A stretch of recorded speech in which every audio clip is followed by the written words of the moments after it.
Something is happening to your brain right now, not later tonight, not when you fall asleep. Right now, there are moments, quiet, almost invisible moments, when the human brain slips out of time. It is not remembering the past. It is not planning the future. And strangely, it is not even anchored in what we usually call the present. Most people never notice when this happens because nothing dramatic occurs. No images, no thoughts crashing in, no emotions demanding attention, just a subtle absence, a pause so gentle that the mind doesn't react to it. And yet, this pause may be one of the most important states your brain ever enters. If you have ever lain in bed at night, eyes closed, not asleep yet, not really thinking either. If you have ever felt oddly empty but not anxious, quiet but not bored, then your brain has already been here. Before we go any further, let's be clear about one thing. This is not a metaphor. This is not philosophy trying to sound scientific. And this is not a story meant to distract you. This is a real, repeatable condition your brain enters when it is no longer required to perform.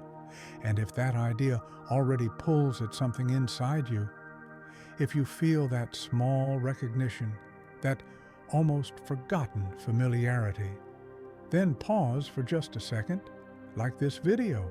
Share it with someone who stays awake longer than they should, and subscribe to Sleepy Scientist recordings. Do it now, while your mind is still close to this edge, because everything that follows was recorded for this exact mental position. Now, stay with me. We are taught from early on that the mind must always be occupied. Thinking is treated as proof of existence, as if silence inside the head were a malfunction. But the brain did not evolve to think constantly. It evolved to respond when necessary. When there is danger, it predicts. When there is loss, it remembers. When there is uncertainty, it plans. Time, past, present, future, is the framework that makes those functions possible. So it's easy to assume that without time, the brain would panic. That emptiness should feel threatening, that a mind with nothing to hold on to would collapse inward. And yet, that is not what happens. In these moments, often just before sleep, the brain releases its grip on the timeline, not violently, not suddenly, it simply loosens. Thoughts stop lining up. They no longer insist on being completed. A sentence may begin and never finish. An image may appear without context, then fade without consequence. Sometimes there is nothing at all, no image, no sentence, and still, awareness remains. You're there, but the story of you is not being told. Notice how different that feels from distraction. Distraction pulls you away. This does not pull. It allows. Notice how different it feels from boredom. Boredom wants stimulation. This state does not want anything. And notice how different it feels from anxiety. Anxiety always leans forward in time. It needs a future to threaten you with. Here, there is no future, no past either. Just a kind of open, neutral presence. This raises a quiet question, one most people never ask. Why doesn't the brain feel afraid when time disappears? To understand that, we need to look at what fear actually requires. Fear needs anticipation. Regret needs memory. Hope needs projection. All of them need a timeline. Remove the timeline, and these emotions lose their footing. What remains is not emptiness as a lack. It is emptiness as a clearing. The brain in this state is not inactive. It is simply no longer narrating. No internal commentary, no evaluation, no identity being maintained. The voice that says, "This is me doing this right now" becomes very quiet. And when that voice fades, time fades with it, because time, as you experience it, is not something you observe. It is something your mind constructs. Past flows into present. Present leans toward future. Sequence creates meaning. Meaning creates self. So when sequence loosens, the self loosens too. This is why the state feels strange but safe, unfamiliar but not wrong. It is not dissociation. Dissociation feels like separation. This feels like simplicity. It is not sleep. Sleep pulls consciousness away. This holds it gently in place, and it is not effortful. The moment you try to control it, it vanishes. Think about how easily it breaks. You check the time. Suddenly, you're late for something. The future rushes back in. You ask yourself, "Am I asleep yet?"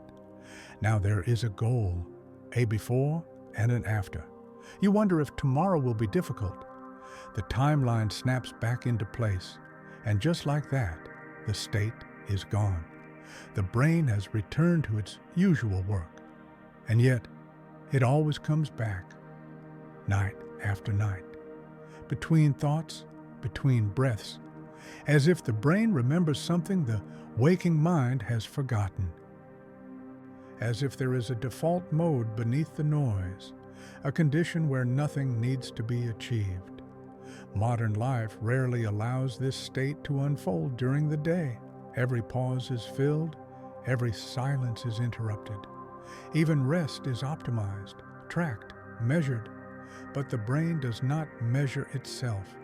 It waits, and when demands finally fall away, when the body is still and no one is watching, the brain drifts into this timeless space on its own, not to escape, not to improve, not to transcend, simply to exist without direction.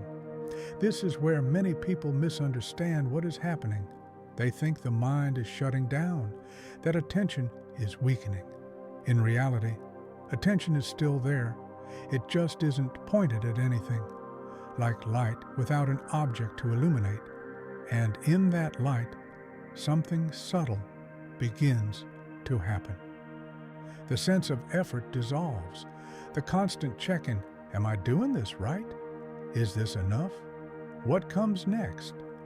All of it quiets, because those questions only make sense inside time. Here, there is no next, only continuation without destination. This is why the state often feels restorative, even if it lasts only seconds. The brain is free from self-reference, free from needing to be someone, free from needing to go somewhere. And the more gently you notice this, without trying to name it, without trying to hold it, the more naturally the mind stays close to it. You might feel your breathing slow, not because you changed it, but because nothing is pushing it forward. You might feel your body become heavier, not because you are falling asleep, but because effort has no role here. And you might begin to notice something else, that even listening to these words feels different now, less like information, more like presence, as if the meaning is not in the sentences, but in the space between them. That space is not empty, it is simply not arranged.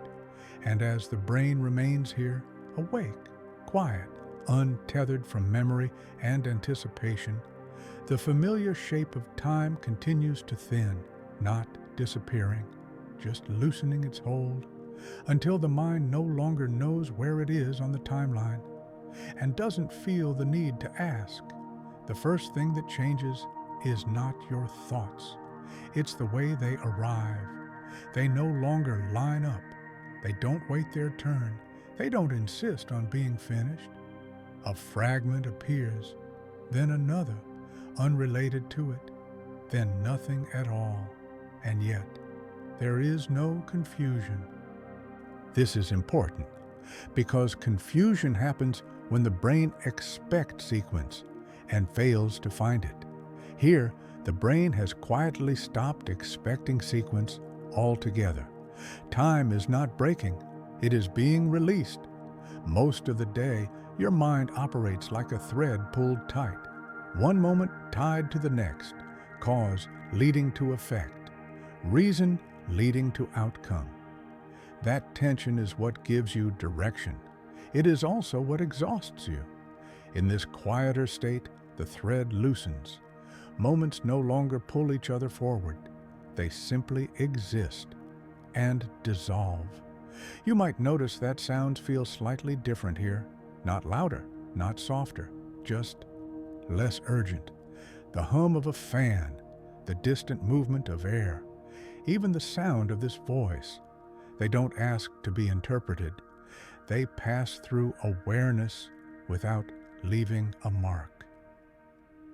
This is not because attention has weakened. It's because attention has stopped chasing. During the day, attention behaves like a spotlight. It points, it selects, it evaluates. Here, attention spreads out, not focused on anything in particular, but not absent either, like a room evenly lit, with no object demanding the center. This is where many people make a subtle mistake. They assume that because the mind feels quiet, something must be missing, that the brain has somehow powered down, but internally, something very specific is happening. The brain is no longer organizing experience around before and after. And without before and after, experience no longer needs to explain itself. Normally, every sensation is quietly tagged. This happened earlier. This is happening now. This will matter later. Those tags create continuity. Continuity creates identity. Here, the tags fall away. A sensation appears. It is not compared. It is not placed on a timeline. It simply is. This is why the state feels oddly clean. There is nothing to fix, nothing to complete, nothing left unfinished. Even unfinished thoughts don't feel unfinished anymore. They simply stop. And stopping does not feel like loss. It feels like permission.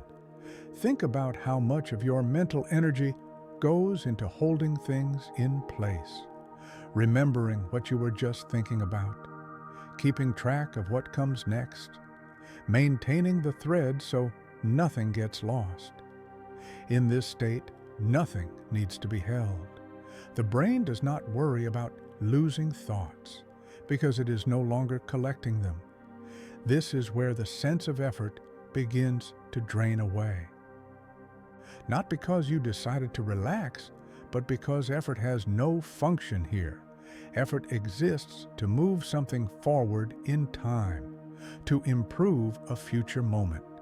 When the future dissolves, effort has nowhere to go, so it fades. You may notice that even the idea of now becomes softer. Normally, the present feels sharp, defined, bordered by what just happened and what is about to happen. Here, the present has no edges. It feels wider, less like a point, more like a field. This is what people often struggle to describe because language itself is built on sequence, on progression, on movement from one idea to the next. But this experience is not moving, it is hovering. And the brain, sensing no demand to advance, stops pushing. This is why you might feel slightly detached from the identity here. Not disconnected, not alienated, just less defined. The usual markers soften. Your name does not appear. Your history does not announce itself. Your plans do not line up waiting to be evaluated. They are not suppressed. They are simply irrelevant. And irrelevance in this state feels peaceful. There is a quiet intelligence in this. The brain seems to understand that this space does not require interpretation, that nothing needs to be done with it, which is exactly why it can exist. The moment interpretation begins, the moment you ask, "What is this?" or "Am I doing this right?" time returns. Interpretation needs context. Context needs sequence. So the brain avoids it, naturally. This is not something you control. It is something you allow by not interfering. That's why trying to stay in this state always fails. Staying implies duration. Duration implies time. The moment you try to stay, you reintroduce the timeline and the mind snaps back into motion. But when you don't try, when you don't label, when you don't check, the state lingers on its own, not stable, not fixed, but present. There is another subtle shift that often goes unnoticed. The sense of importance dissolves, not meaninglessness, importance. Normally, thoughts carry weight. Some feel urgent, some feel significant, some feel loaded with consequence. Here, weight disappears. A thought may arise, but it carries no gravity. It doesn't pull attention toward it. It doesn't demand response. It floats and passes. This is deeply unfamiliar to a mind trained to prioritize. Yet the absence of priority does not feel chaotic. It feels orderly in a different way. An order without hierarchy. An order where nothing stands above anything else. Even awareness itself feels quieter, not diminished, just less centered, as if the brain has stopped placing itself at the center of experience. This is why many people later struggle to remember these moments. Memory relies on importance, on tagging events as worth storing. This state resists being archived. There is nothing to highlight. Nothing stands out. So when you wake up, you may only recall a vague sense of calm, or the feeling that you weren't really thinking. But the absence of memory does not mean absence of activity. It means the activity did not belong to narrative time. It belonged somewhere else, somewhere beneath the storyline of the day. This is also why the state often appears right before sleep. Sleep requires surrender, not effort. And this state is the brain practicing surrender without losing awareness, a kind of rehearsal. The brain loosens its grip on control but keeps the lights on, not fully asleep, not fully awake, just unbound. And as this unbinding continues, another question begins to form, not as a thought, but as a subtle tension in awareness. If the brain can exist like this, without past, without future, without identity, then what exactly pulls it back? What is the force that reassembles time, rebuilds the self, and restarts the narrative? Sometimes gently, sometimes abruptly. That pull is always waiting, and as soon as it appears, the mind will begin to organize again, almost without asking your permission. The pull never announces itself loudly. It doesn't arrive as a command. It arrives as a whisper. A slight tightening, a barely noticeable sense of direction returning. You might not even recognize it at first. Perhaps it begins as a question that doesn't fully form, a faint urge to check something, a subtle awareness of the body lying in space. And just like that, time begins to reassemble, not all at once, piece by piece. First comes orientation. Where am I? Not as a spoken thought, but as a quiet re-anchoring.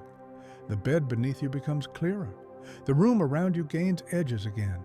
Your position in space sharpens. Then comes sequence. What just happened? What comes next? The brain doesn't ask these questions directly. It simply starts answering them. This is the moment where many people assume they are waking back up. But that's not quite accurate. What's returning is not wakefulness, it's structure. Time is not something that turns on or off. It is something the brain actively builds. And right now, you are witnessing the early stages of that construction. Notice how gentle it is. There is no alarm, no jolt, no sudden flood of thoughts, just a gradual rethreading. The mind begins to connect moments again. This leads to that. This came before. This will matter later. That's how the timeline sneaks back in. And with it, meaning. Not deep meaning, not purpose, just relevance. Certain sensations start to feel more important than others. Certain thoughts carry a little more weight. The brain is sorting again, prioritizing. This is the exact opposite of the state you were just in. Before, nothing needed to be selected. Now, selection resumes, and selection is exhausting. You may notice a subtle tension return to your forehead, or your jaw, or your chest. Not discomfort, just engagement. The mind has gone back to work. This shift often happens so smoothly that it feels inevitable, as if the timeless state could never last. But it's not that it can't last, it's that the brain is deeply trained to return. From the moment you learned language, from the moment you learned schedules, from the moment you learned that time moves forward, your brain practiced rebuilding this structure thousands of times a day, so when it loosens, it also knows how to tighten again, effortlessly. What's fascinating is what usually triggers this return. It's rarely noise, it's rarely movement. Most often, it's relevance. The moment something matters, time reforms around it. A plan, a concern, an identity. Even the thought, "I should be asleep by now," is enough. That single sentence carries a future inside it, and the moment the future appears, the timeline rushes back to support it. This is why the timeless state feels so fragile, not because it's weak, but because it is unprotected. It has no goal, no defense, no function to justify its existence. It survives only as long as nothing is demanded of it. Yet, despite this fragility, the brain keeps returning to it. Why? Why would a system built for survival repeatedly enter a state with no obvious utility? The answer begins with something most people misunderstand. Rest is not the absence of activity. Rest is the absence of demand. And demand always lives in time. To demand something is to expect change. To expect change is to imagine a future different from now. When the brain releases time, it releases demand. And in doing so, it accesses a form of rest that does not require unconsciousness. This is not the rest of sleep. Sleep shuts systems down. This is the rest of suspension, like a machine left powered but disengaged from its task. Internally, the brain is still regulating breathing, still monitoring temperature, still maintaining balance, but it is no longer managing meaning. And meaning is one of the heaviest loads the brain carries. Meaning requires comparison, evaluation, judgment, all of which depend on time. When time loosens, meaning loosens too. This is why the state can feel strangely relieving. Even though nothing good is happening, nothing is improving, nothing is resolving, yet something feels lighter. Because the brain has stepped out of the role of interpreter. It is no longer asking, "What does this mean for me?" That question alone accounts for a significant portion of mental fatigue. Here, it simply doesn't arise. But this raises a deeper tension. If the brain can rest this way, without sleep, without effort, without intention, why does it spend so little time here? Why does modern life seem to push it away from this state? Why do we instinctively fill every pause? The moment a gap appears, we reach for sound, for light, for information. as if silence were dangerous, as if emptiness needed to be corrected. But the brain's behavior at night tells a different story. When given the chance, when stripped of obligation, it drifts toward this timeless space on its own, not because it is lazy, but because it is efficient. The brain is not designed to operate at full narrative capacity indefinitely. Stories require energy, identities require maintenance, futures require constant simulation. This state, this quiet, unanchored awareness, is the brain stepping out of simulation mode. It is not doing less, it is doing something else, something older. And as the brain continues to hover between structure and release, between timeline and absence, another subtle shift begins to form. Not yet a thought, not yet a feeling, just a question taking shape beneath awareness. If time is something the brain constructs, and if it can let go of that construction so easily, then where does time actually come from? Not clocks, not calendars, inside the brain itself. That question doesn't need to be answered, but as it lingers, the mind begins to turn inward, away from experience, toward mechanism, toward the quiet machinery that decides when time exists and when it doesn't. There is a moment when the mind realizes it no longer needs to decide, not consciously, not as a thought. It realizes it the same way a hand relaxes when it notices it has been gripping something for too long. Quietly, automatically. In this moment, nothing changes on the surface.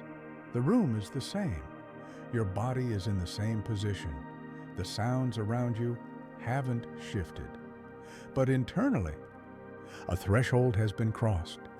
Before this, the mind was hovering, loosening and tightening, drifting and returning. Now, it settles into something more stable, not fixed, not locked, just suspended.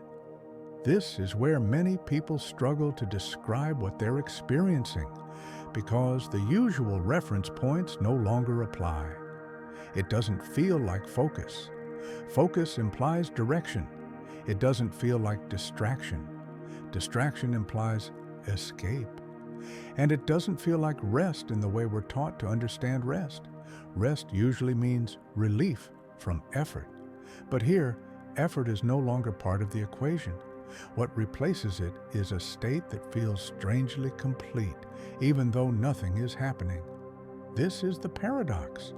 The mind feels full, without content, not stimulated, not entertained. Simply present without needing to lean anywhere. If you search for a thought in this state, you won't find one immediately. Not because thoughts are gone, but because they are no longer cued. During the day, thoughts wait their turn. They line up behind one another, shaped by urgency and relevance. Here, there is no line. A thought may arise, but it doesn't announce itself. It doesn't say, "Pay attention to me." It appears the way a ripple appears on still water, and just as quickly it dissolves. There is no follow-up. And what's striking is how normal this begins to feel. At first, the absence of structure can feel unfamiliar, but as the state deepens, unfamiliarity fades. The mind stops checking whether something is missing, because nothing feels absent. This is where the word empty fails. Empty suggests a lack, a space waiting to be filled. But this space is not waiting, it is complete as it is. There is no tension pulling it toward the next moment, no impatience, no subtle urge to move forward. Time here is not flowing. It is not frozen either. It is irrelevant. This is why it becomes difficult to say how long you've been here. Seconds and minutes lose their meaning, not because they disappear, but because nothing is using them. Time only matters when something is expected to change. Here, nothing needs to change. You might notice you're breathing in a new way, not as something you're doing, not even as something your body is doing. It feels more like something that is simply occurring within the same space as awareness. In, out. No counting, no rhythm to maintain. Breathing happens, but it doesn't mark time. Normally, each breath separates moments, one breath, then the next. Here, breaths blur together. They don't divide experience into units. They pass through it. The same is true of sensation, a slight warmth in the chest, the weight of the body against the bed, a faint sound in the distance. These sensations are not stitched together into a story. They don't accumulate. They arise and they vanish without leaving residue. This is another reason the state feels safe. Nothing lingers long enough to become a problem. Pain doesn't escalate. Pleasure doesn't demand more. Everything remains light, balanced. The mind in this state is not guarding against anything. There is nothing approaching, nothing receding. Without a future, there is nothing to brace for. Without a past, there is nothing to repair. What remains is a kind of neutral awareness that does not evaluate itself. You are not asking, is this good? Is this bad? Is this working? Those questions require comparison. Comparison requires memory and expectation. Both are offline here. This is why even the idea of being feels different. You don't feel absent, but you don't feel defined either. The sense of I am here softens into something less specific, more like there is awareness, no owner attached. This can feel unsettling the first few times it happens. The mind is used to centering itself, to being the main reference point in every experience. Here, it steps slightly to the side, and nothing collapses. Awareness continues without supervision. This is not something the mind learns to do. It is something it remembers, long before language, long before identity, long before goals. This state existed, not as a mystical experience, not as an achievement, as a baseline. The brain did not always need to narrate. Narration came later as a tool, useful, powerful, but heavy. And like any tool, it is meant to be set down occasionally. In this suspended state, the tool is set aside, not discarded, just unused. And in its absence, something else becomes noticeable, the sense of effortlessness, not the absence of movement, but the absence of resistance. Normally, the mind resists constantly. It resists boredom. It resists silence. It resists uncertainty. Here, resistance dissolves. There is nothing to push against, nothing to hold in place, nothing to correct. The mind no longer needs to ask, what should I be doing right now? Because that question only makes sense when time is moving. Here, there is no should, just presence unfolding without instruction. This is where the experience often deepens, not by adding anything, but by subtracting the last traces of intention. Even the intention to stay disappears, and when intention disappears, the state stabilizes, not rigidly, but gently, like water finding its level. You may notice that even emotions behave differently here, not because they vanish, but because they lose their storyline. A faint sadness might pass through, but it doesn't attach to memory. A gentle warmth might appear, but it doesn't seek continuation. Emotions are no longer signals. They are simply sensations moving through awareness. Without time, emotion cannot escalate. It cannot build. It cannot spiral. This is why the state feels calm without feeling numb, Nothing is suppressed, nothing is amplified, everything is allowed, but nothing is pursued. The brain, in this mode, is no longer managing outcomes, and outcome management is one of its most exhausting roles. Think about how much mental energy goes into anticipating consequences.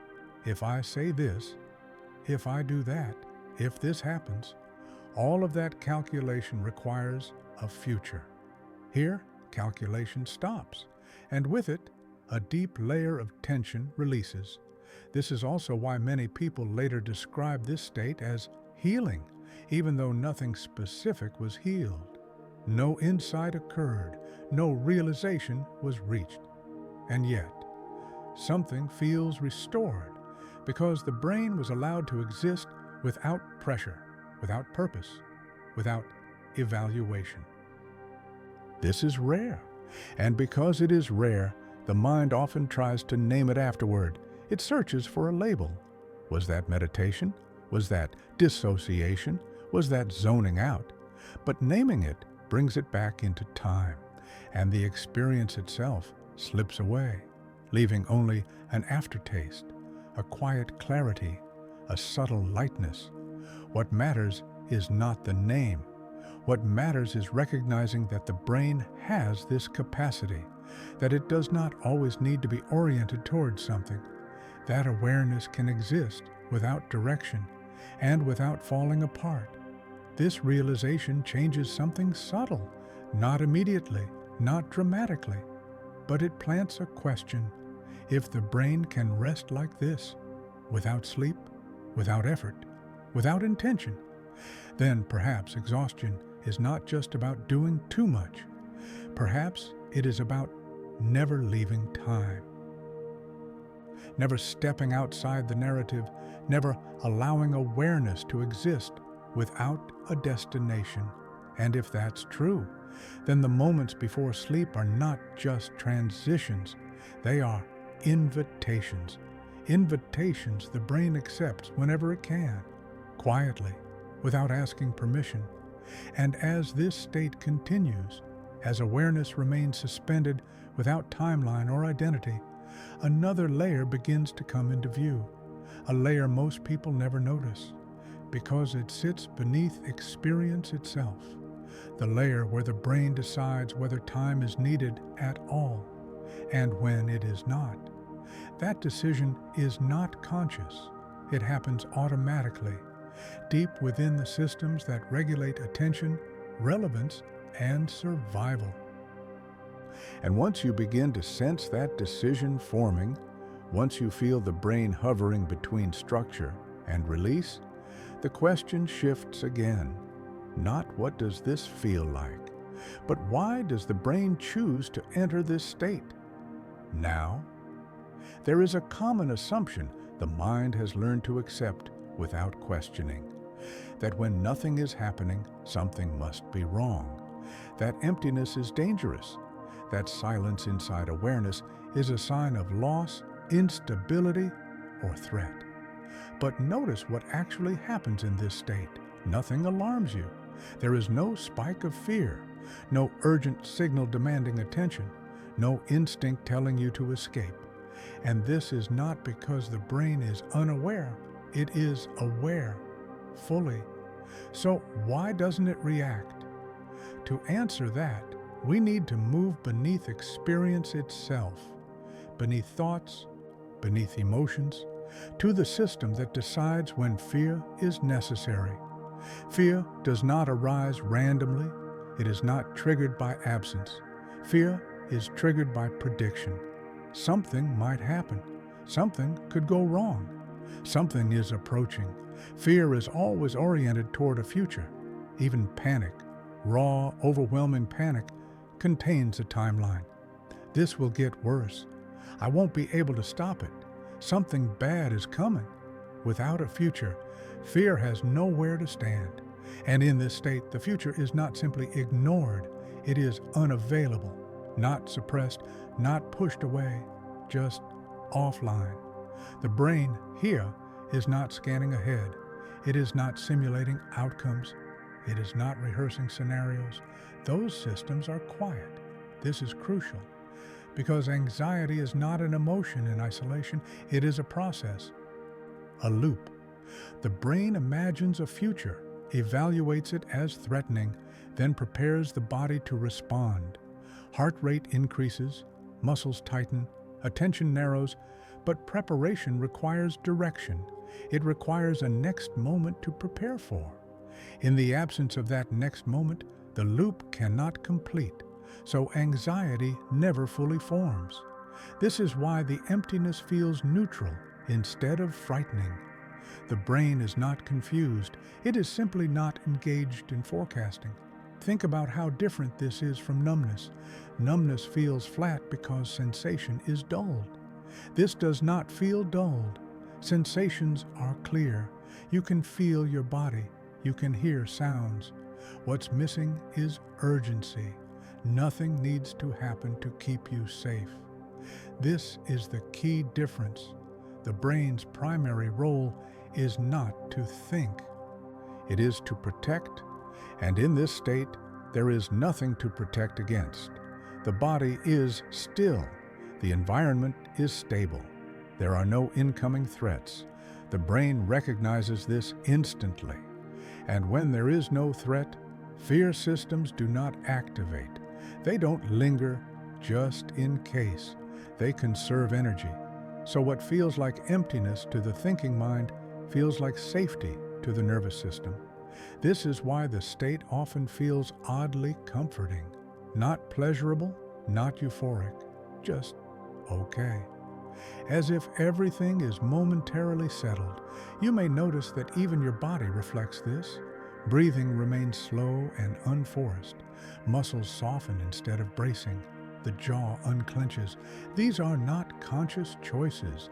They are automatic responses to the absence of demand. The brain is reading the situation correctly. There is nothing to do, nothing to solve, nothing to avoid, and that is enough. Another misunderstanding often appears here. People assume that because the mind is empty, it must be vulnerable. But vulnerability comes from uncertainty with consequence. Here, there is uncertainty, but no consequence attached to it. You're not uncertain about something that matters. You're simply not oriented toward anything at all. That difference is subtle and profound. This is why the state can feel strange but not alarming, unfamiliar but safe. The mind is not being deprived of information. It is being relieved of responsibility. Responsibility is heavy. Responsibility requires constant evaluation. Am I okay?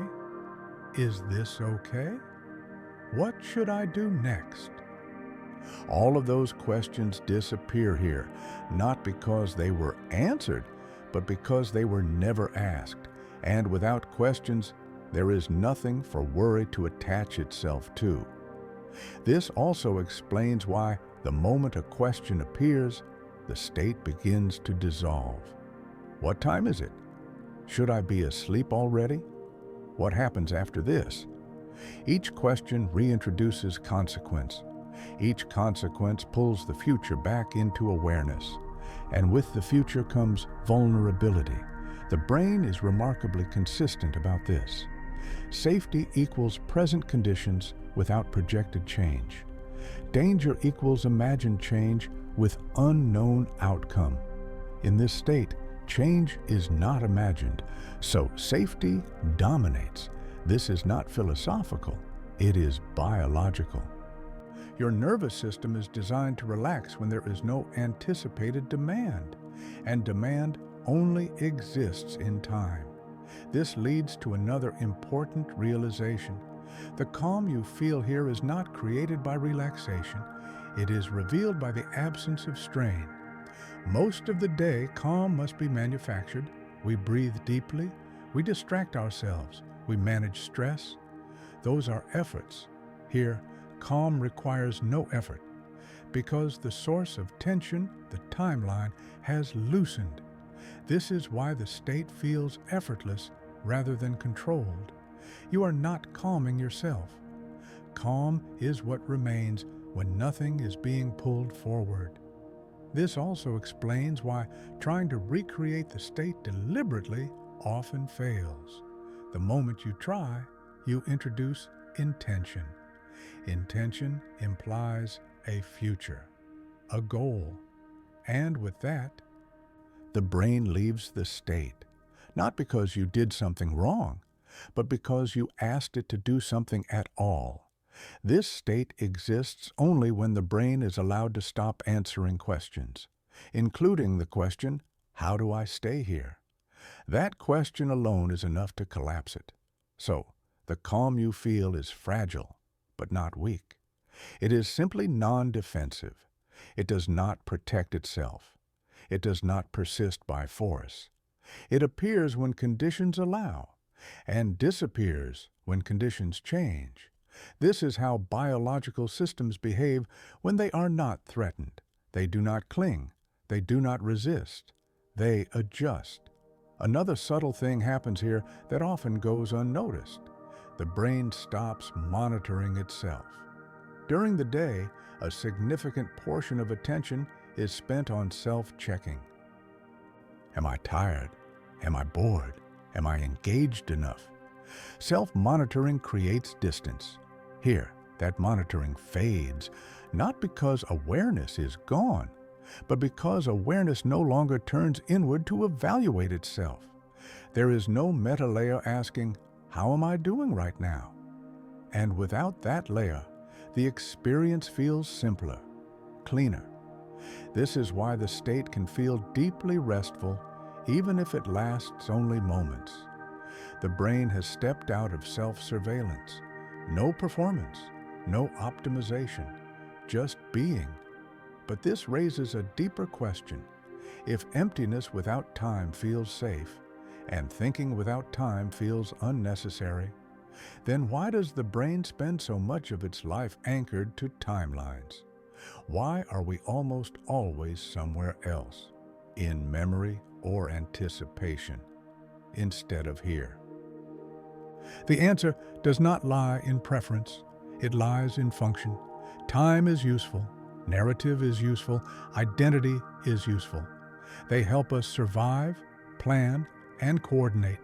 But usefulness comes at a cost, and that cost is constant tension. The state you are experiencing now is not meant to replace thinking. It is meant to interrupt it, to reset it, to remind the brain that it does not always need to be oriented, that awareness can exist without direction and remain safe. This interruption is subtle. It does not announce itself as rest. It does not promise improvement. It simply happens, often unnoticed, often dismissed. Yet it may be one of the few moments in modern life where the brain is truly unburdened, not asleep, not distracted, just unbound. And as this unbound awareness continues, without fear, without urgency, without self-checking, another realization begins to surface, one that doesn't arrive as a thought. It arrives as a quiet shift in understanding. That anxiety is not a property of awareness itself. It is a property of time-bound awareness. And once that distinction becomes clear, the mind begins to turn toward a deeper question. Not about emptiness, but about time itself. Because if fear disappears when time disappears, then time is doing far more inside the brain than simply telling moments apart. The mind rarely questions time itself. It questions what happened. It questions what might happen. It questions what is happening right now, but it almost never questions the structure that makes those questions possible. Time is usually treated as a background condition, always there, always assumed, and because it is assumed, it goes unnoticed. Yet here, in this quiet state where fear has softened, where urgency has dissolved, time begins to reveal itself as something the brain actively produces, not something it merely observes. Anxiety is the clearest place to see this, because anxiety does not exist on its own. It requires construction. First, the brain generates a future, not a real one, a simulated one, a possibility. Then it evaluates that possibility, labels it uncertain, labels it risky. Then it prepares the body. Tension rises, attention narrows, thoughts accelerate. All of this happens before you consciously notice you are anxious, and all of it depends on one thing: a future moment that does not yet exist. Without that imagined moment, anxiety has nothing to operate on. This is why, in the state you are in now, anxiety does not appear, even if your life contains unresolved problems. Those problems still exist conceptually. They have not vanished, but they are inaccessible, not because they are blocked, but because the timeline that connects them to you is offline. You're not ahead of them. You're not behind them. You're not positioned relative to them at all. This is the distinction most people miss. They think calm comes from solving problems. Here, calm comes from the absence of temporal positioning. The brain is not asking, "What does this mean for later?" And without that question, emotional systems do not escalate. Think about how often anxiety intensifies when you imagine sequences. If this happens, then that will happen, and then I'll have to deal with that. Chain reaction is time in action.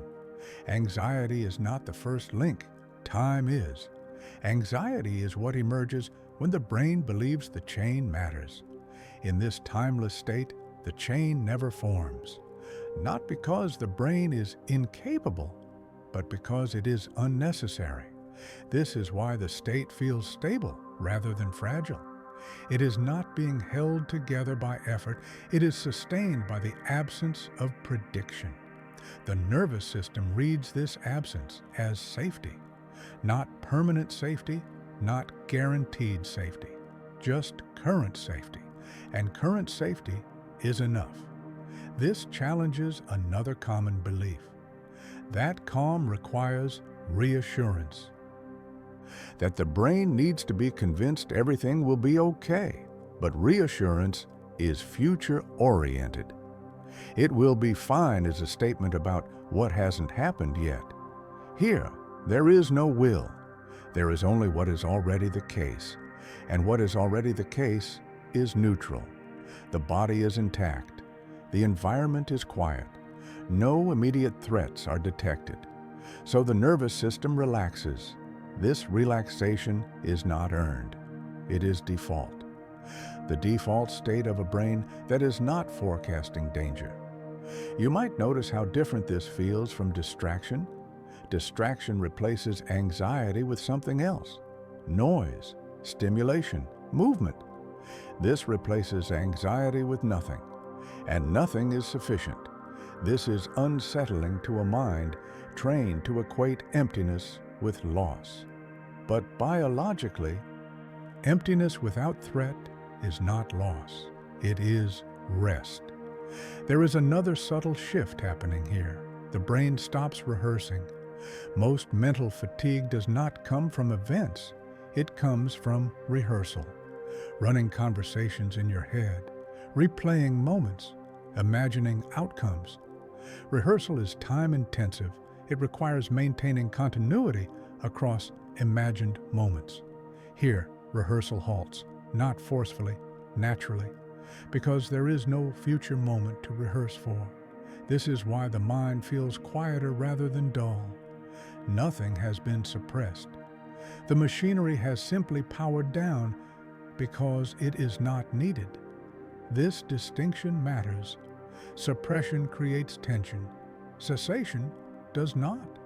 And this cessation allows something else to surface. A more primitive mode of awareness. One that does not operate through narrative. One that does not require identity. This mode does not ask, who am I? It does not ask, what should happen next? It simply registers presence. The brain is still active here. Blood is flowing, signals are firing, systems are regulating. But the activity is not organized around time. This is why the experience feels difficult to recall later. Memory depends on sequence. To remember something, the brain needs to know where to place it. Before this, after that. This state resists placement. It does not mark itself as an event. So when you later try to remember it, you may only recall the absence of something. No anxiety, no urgency, no pressure.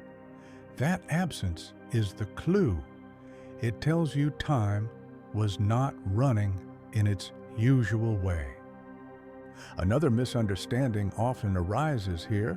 People assume this calm means the brain is disengaged from reality, but reality is still present. You can hear, you can feel, you can sense. What's missing is interpretation. The brain is not constantly asking, what does this mean for me? That question alone accounts for much of our stress. Meaning making is expensive. It requires constant comparison between what is happening and what could happen. Here, meaning-making pauses, and in its absence, awareness becomes lighter. This is why even difficult emotions lose their intensity here. Sadness may appear, but it does not spiral. Fear may flicker, but it does not anchor. Because emotions, like anxiety, require a temporal frame to persist. They need duration. They need reinforcement. In a timeless state, reinforcement does not occur. Nothing feeds the emotion forward, so it passes. This does not mean emotions are unimportant. It means they are contextual. They arise in response to time-bound concerns. Remove the temporal concern, and the emotion resolves naturally. This is not avoidance. It is resolution through irrelevance. The brain is remarkably efficient this way. It does not cling to states that serve no function. Here, anxiety serves no function, so it dissolves. This leads to a deeper realization. Anxiety is not a flaw in awareness. It is a feature of time-oriented awareness. When awareness is pointed toward the future, anxiety becomes possible. When awareness is not pointed anywhere, anxiety has no role. This does not mean the brain should never engage time.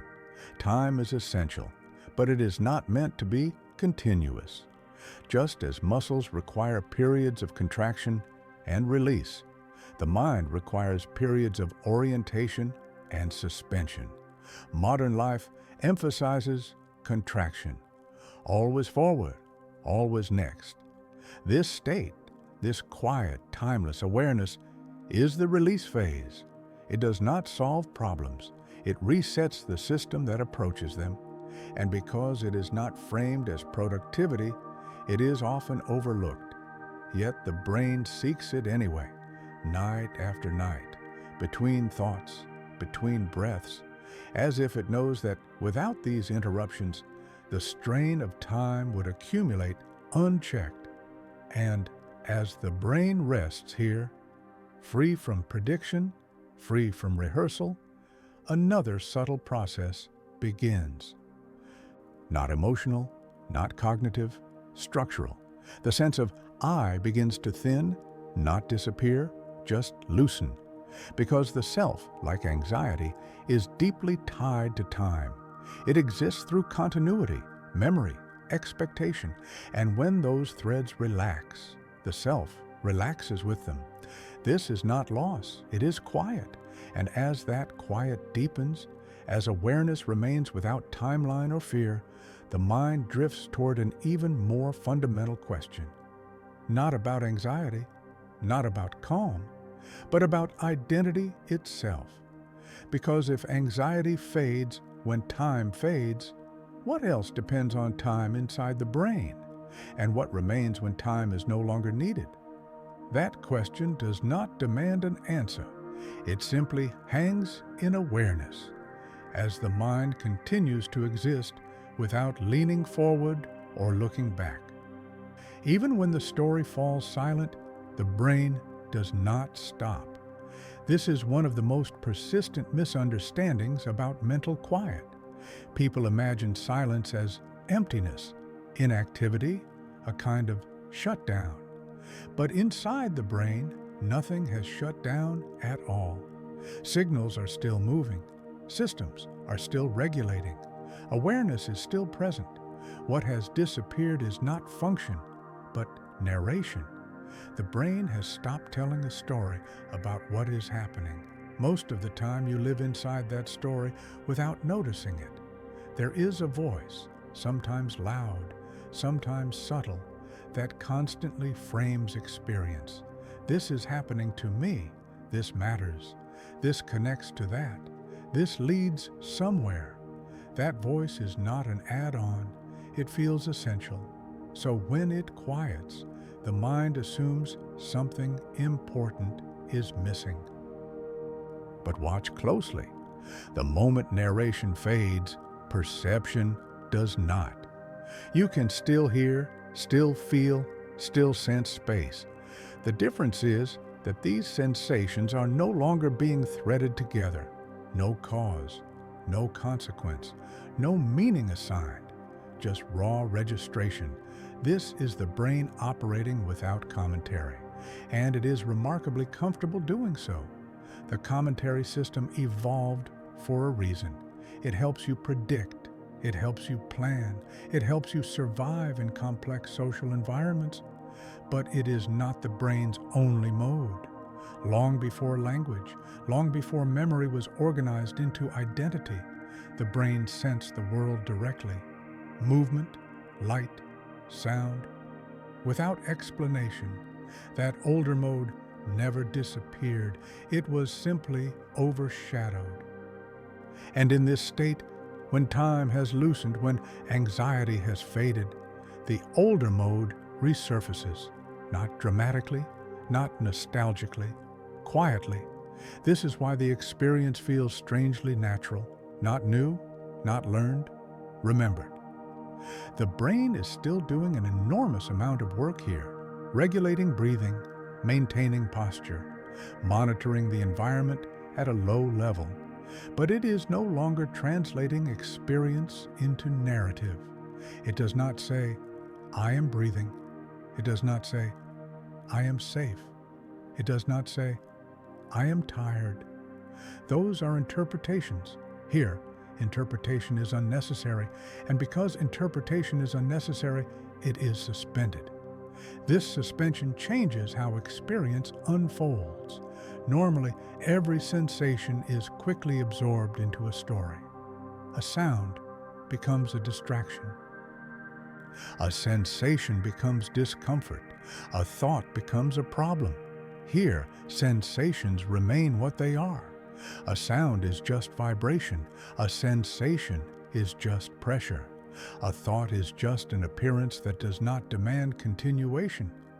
Nothing escalates, because escalation requires a storyline. This is why the state feels stable. Nothing is building toward anything. There is no arc, no rising tension, no resolution waiting at the end. The brain is not tracking progress, and without progress, there is no pressure. This reveals something subtle about consciousness.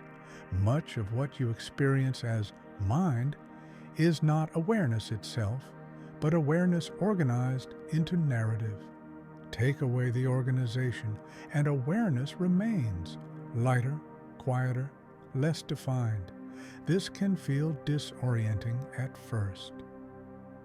The mind expects a center, a reference point, a me located somewhere behind the eyes. But here, that center blurs, not vanishing, but spreading. Awareness no longer feels like a point. It feels like a field. This is not mystical, it is structural. Narration compresses awareness into a viewpoint. Without narration, awareness expands. Nothing has been added. Constraint has been removed. The brain does not resist this expansion. It does not try to pull itself back into a story immediately because there is no signal telling it to do so. The environment is quiet. The body is still. There is no demand for interpretation. So the brain stays in this mode, alert, calm, non-narrative. This is why you can still respond if something happens. If a sound becomes sharp enough, if a movement requires attention, narration can restart instantly. Time snaps back into place. The self reforms. This state is not fragile because it is weak. It is fragile because it is unnecessary. The brain does not protect what it does not need. And yet, when nothing interrupts it, this non-narrative awareness can last longer than most people realize. Seconds feel like nothing. Minutes feel like nothing. Duration loses its texture. You are not in time long enough to measure it. This is also why people often underestimate how often they enter this state. It happens in small gaps, between thoughts, between tasks, between breaths. But because there is no story, there is nothing to remember. The mind later fills the gap with assumption. I must have been distracted. I wasn't paying attention. I zoned out. But zoning out implies absence. This is presence without commentary. A very different thing. The brain in this mode is not absent. It is observing without labeling. This matters more than it seems, because labeling creates distance. The moment you label something, you step back from it. You turn experience into an object. Here, there is no object, no subject either, just experience occurring. This is why the state can feel intimate without being emotional. Nothing stands between awareness and what is happening. No story filters it. No identity claims it. Just direct contact. This is not a state you can force. Any attempt to observe it recreates narration. Observation implies a subject watching an object. Here, that split has softened. You are not watching experience. You are occurring with it. This is subtle but unmistakable once noticed. And because it is subtle, the brain does not cling to it. Clinging requires desire. Desire requires time. Here, there is no forward pull, so the brain stays until it doesn't. What is important is not how long this lasts. What matters is that it exists at all. That the brain has a mode of awareness that does not depend on storytelling. That the self is not required for consciousness. That time is not required for presence. These realizations do not arrive as thoughts. They arrive as familiarity, as if something long assumed has quietly been disproven. And as this familiarity deepens, as the brain remains active without narration, another question begins to take shape. Not a spoken question, a structural one. If the brain can be aware without telling a story, if experience can exist without me at the center, then what exactly is the self? Is it a foundation? Or is it a pattern, something that appears only when time is running? That question does not need to be answered, but as awareness continues without narrative, the presence of the self becomes optional. And when something becomes optional, the mind begins to explore what happens when it loosens its grip on it, just a little more. There is a moment when the sense of I does not disappear, but becomes unnecessary, not erased, not denied, just no longer required to hold experience together. Most of the time, the self functions like a knot. It ties sensations together. It connects thoughts into sequence. It turns events into a story that belongs to someone. Without that knot, experience does not unravel. It spreads. And when it spreads, time changes shape. Normally, time feels directional because the self needs it to be. The self needs a past to justify itself. It needs a future to protect itself. It needs continuity to remain coherent. So it pulls moments into a line. This happened to me. This is happening to me. This will happen to me. That structure feels so natural that it's easy to believe time exists independently of the self. But here, as the sense of I softens, something strange becomes apparent. Time does not collapse dramatically. It does not vanish. It simply loses its grip. Moments no longer point anywhere. They no longer imply what came before or what comes next. They appear, fully formed, then dissolve without residue, and without a self to claim them, they do not stack. This is not detachment. Detachment implies separation. This feels more like redistribution. The center dissolves and awareness spreads outward. There is no longer a single point where experience converges. Instead, everything exists on the same level. Sound does not come to you. Sensation does not happen to you. They simply happen. This shift is subtle but profound, because the self is not just an identity, it is a temporal organizer.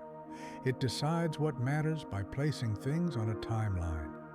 When the self quiets, that organizing function relaxes, and with it, time loosens. This is why people often struggle to locate themselves here, not physically, existentially. Where am I? The question doesn't find an answer, not because there isn't one, but because the question assumes a position. A where requires coordinates. Coordinates require time. Here, there are no coordinates. There is presence without placement. The brain does not experience this as loss. It experiences it as neutrality. Because the self is not a biological requirement, it is a strategy, a powerful one, but a strategy nonetheless. The brain can operate without it, briefly, quietly, safely. This is why the state feels oddly familiar, as if something has stepped aside rather than disappeared. You might notice that even personal concerns feel distant here, not suppressed. Just unclaimed. They float through awareness without attaching to an owner. A worry may arise, but it does not say, "This is my problem." A memory may appear, but it does not say, "This defines me." Without ownership, these experiences lose momentum. They cannot propagate. They cannot build a narrative, because narratives require a protagonist. And here, the protagonist has softened into the background. This does not feel like depersonalization. Depersonalization feels alienating. This feels natural, as if the mind has returned to a simpler configuration, one where awareness does not need to identify itself. This is where time and self reveal their deepest connection. The self exists across time. It stretches from memory to expectation. It relies on continuity.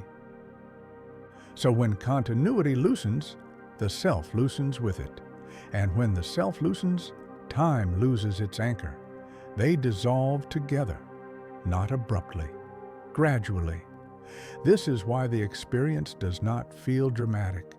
There is no moment where you say, "Now the self is gone."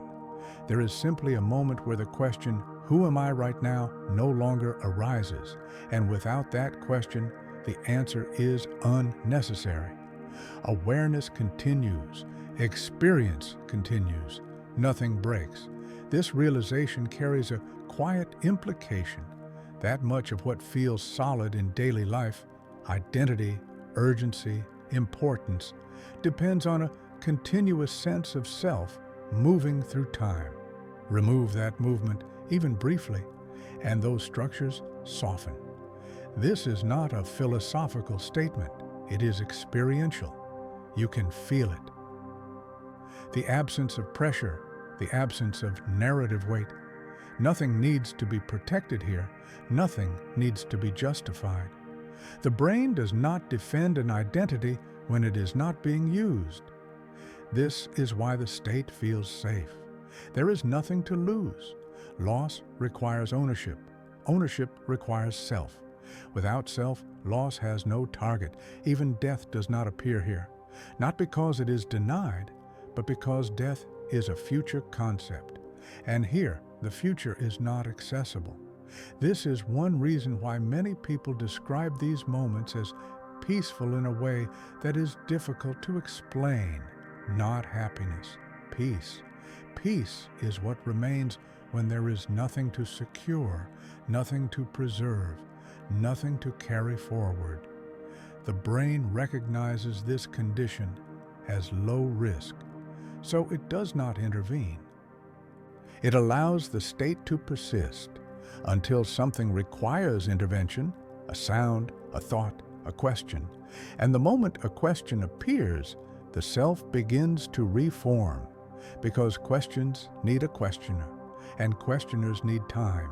But as long as no question arises, the self remains optional.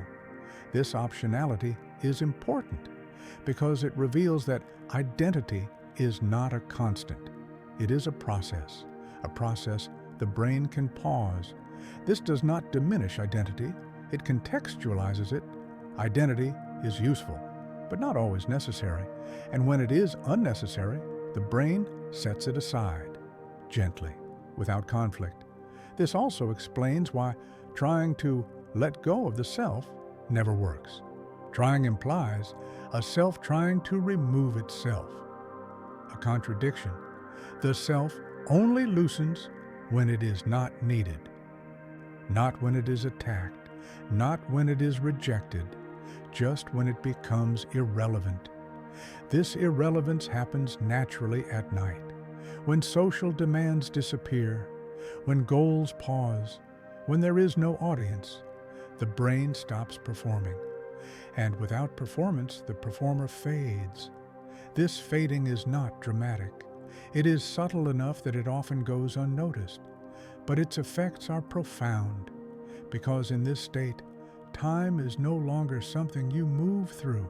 It is something you are no longer inside, and when you are no longer inside time, experience stops pointing anywhere. It becomes self-sufficient. This is why moments here do not lead to other moments.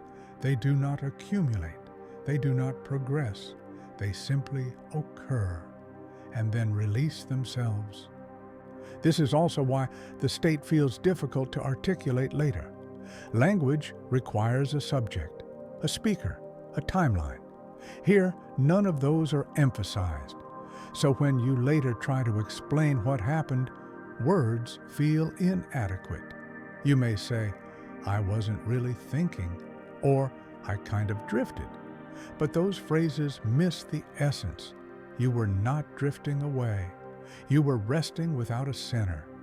This resting reveals something essential about the brain, that the self is not the source of awareness. It is a structure layered on top of it. Remove the structure and awareness remains, quieter, wider, less defined. And as this awareness continues without ownership, without narrative, another question begins to form, not about who you are, but about what awareness is doing when it is not being organized into a self. Because awareness does not disappear here, it continues, observing without observing from anywhere, and that raises a deeper curiosity. If awareness does not need a self, and the self does not exist without time, then what is awareness itself anchored to? That question does not demand an answer. It simply hovers, as the mind remains present, without belonging, without direction, and without the need to become anyone at all. There is a quiet assumption most people carry without realizing it. That rest only happens when consciousness disappears, that the brain must shut down in order to recover. Sleep, in this view, is the only true pause. Everything else is just distraction. But the state you are moving through now contradicts that assumption.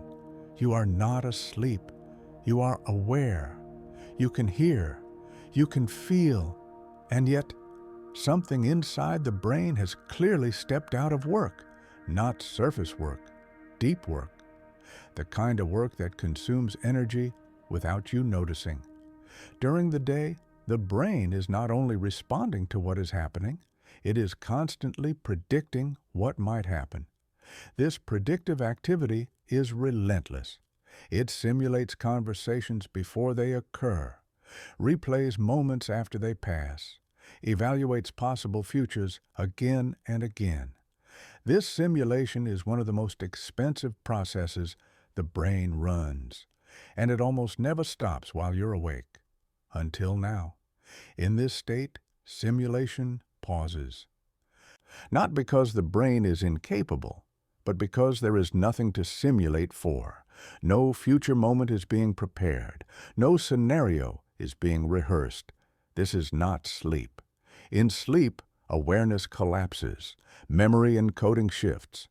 Systems reorganize through cycles you do not experience directly. Here, awareness remains intact. What disappears is anticipation. And anticipation is one of the heaviest loads the waking brain carries. Without anticipation, something remarkable happens. Energy consumption drops, not because activity has ceased, but because effortful direction has ceased. Think about the difference between standing still and holding a pose. Both look similar from the outside, but internally, one requires constant micro-adjustments. The other does not. Most waking awareness is a held pose. Maintaining orientation, maintaining identity, maintaining relevance. Here, the pose is released. The brain does not collapse. It settles. This is why the state feels restorative, even though you have not slept, not refreshed, not energized, rested. There is a softness to it. The mind is not rebuilding, it is not repairing, it is simply not straining. This kind of rest does not announce itself as rest. There is no marker, no sense of, now I am resting, because rest, in this form, is not an action. It is the absence of an action, specifically the absence of time-oriented processing. This explains why the state often lasts only briefly. The brain is trained to re-engage, trained to forecast, trained to prepare. The moment relevance returns, the moment something begins to matter again, the brain resumes its predictive role. But even a few seconds in this state can interrupt a long chain of strain, because the chain depends on continuity. Break continuity, and the chain loses momentum. This is why the brain returns to this state repeatedly at night, not to sleep yet, but to disengage, to let the machinery idle, before deeper shutdown occurs. You could think of it as a vestibule, not the room you stay in, not the room you leave, a space between. But even that metaphor leans too much on movement. This state does not move. It suspends. And in suspension, something subtle resets, not consciously, physiologically. Stress chemistry does not escalate here. Heart rate variability increases. Muscle tone softens. But these are consequences, not causes. The cause is simpler. The brain has stopped asking, what comes next? That question alone consumes enormous energy. Answering it requires scanning memory, projecting outcomes, evaluating risks. Here, the question is absent. So, the energy demand drops. This is why the state feels quiet rather than dull. Dullness comes from deprivation. This comes from relief. Another important distinction appears here. This is not zoning out. Zoning out often involves disengagement from the present in favor of internal content. Here, there is little internal content, and there is no disengagement. Awareness is still open, but it is open without aim. This is what makes the rest profound. The brain is not escaping reality. It is existing without planning how to handle it. That difference matters, because escape creates tension when it ends. This does not. When the brain eventually re-engages, it does so smoothly. No rebound, no crash, just a gentle return to structure. This also explains why people often underestimate the value of these moments. They don't feel productive. They don't feel like progress. They don't come with insight or resolution, so they are dismissed. But the brain does not dismiss them. It seeks them, quietly, persistently, especially when overloaded. If sleep is the brain's deep reset, this state is its micro reset. Small, frequent interruptions in the flow of time-based processing. Without these interruptions, strain accumulates, and when strain accumulates, sleep alone is not enough. This may be why modern exhaustion feels different from simple tiredness. People sleep, but do not feel rested, because they rarely step out of time while awake. Their minds remain oriented even at night, checking, planning, reviewing. This state interrupts that pattern. It reminds the brain of a mode where none of that is required, where awareness can exist without output, without performance, without continuity. And once the brain remembers this mode, it returns to it more easily. Not because you practice it, but because you stop interfering. This is why effort ruins it. Effort implies improvement. Improvement implies a future. The moment you try to use the state, it collapses. It can only exist when it is purposeless, which is why it is so difficult to defend in a culture obsessed with utility. But biology does not care about justification. It cares about balance.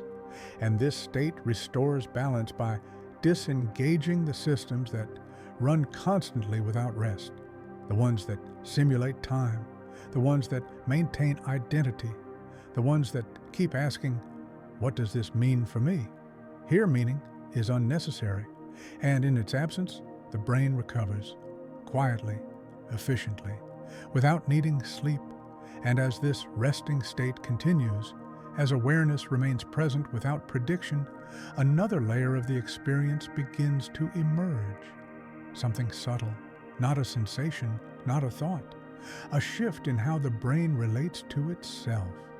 Because when the brain rests without sleeping, it begins to notice something about its own activity, something it cannot see while it is busy, a pattern beneath the patterns, a rhythm beneath time. And as that rhythm becomes faintly noticeable, the mind drifts toward another question. If the brain can rest without shutting down, what exactly is it resting from?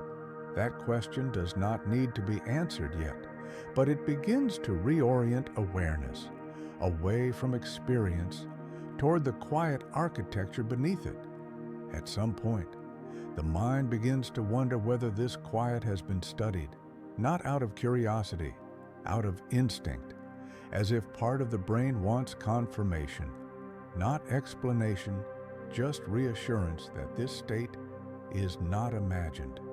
And quietly, without disrupting the calm, science does appear, not as a spotlight, not as an authority, more like a whisper in the background.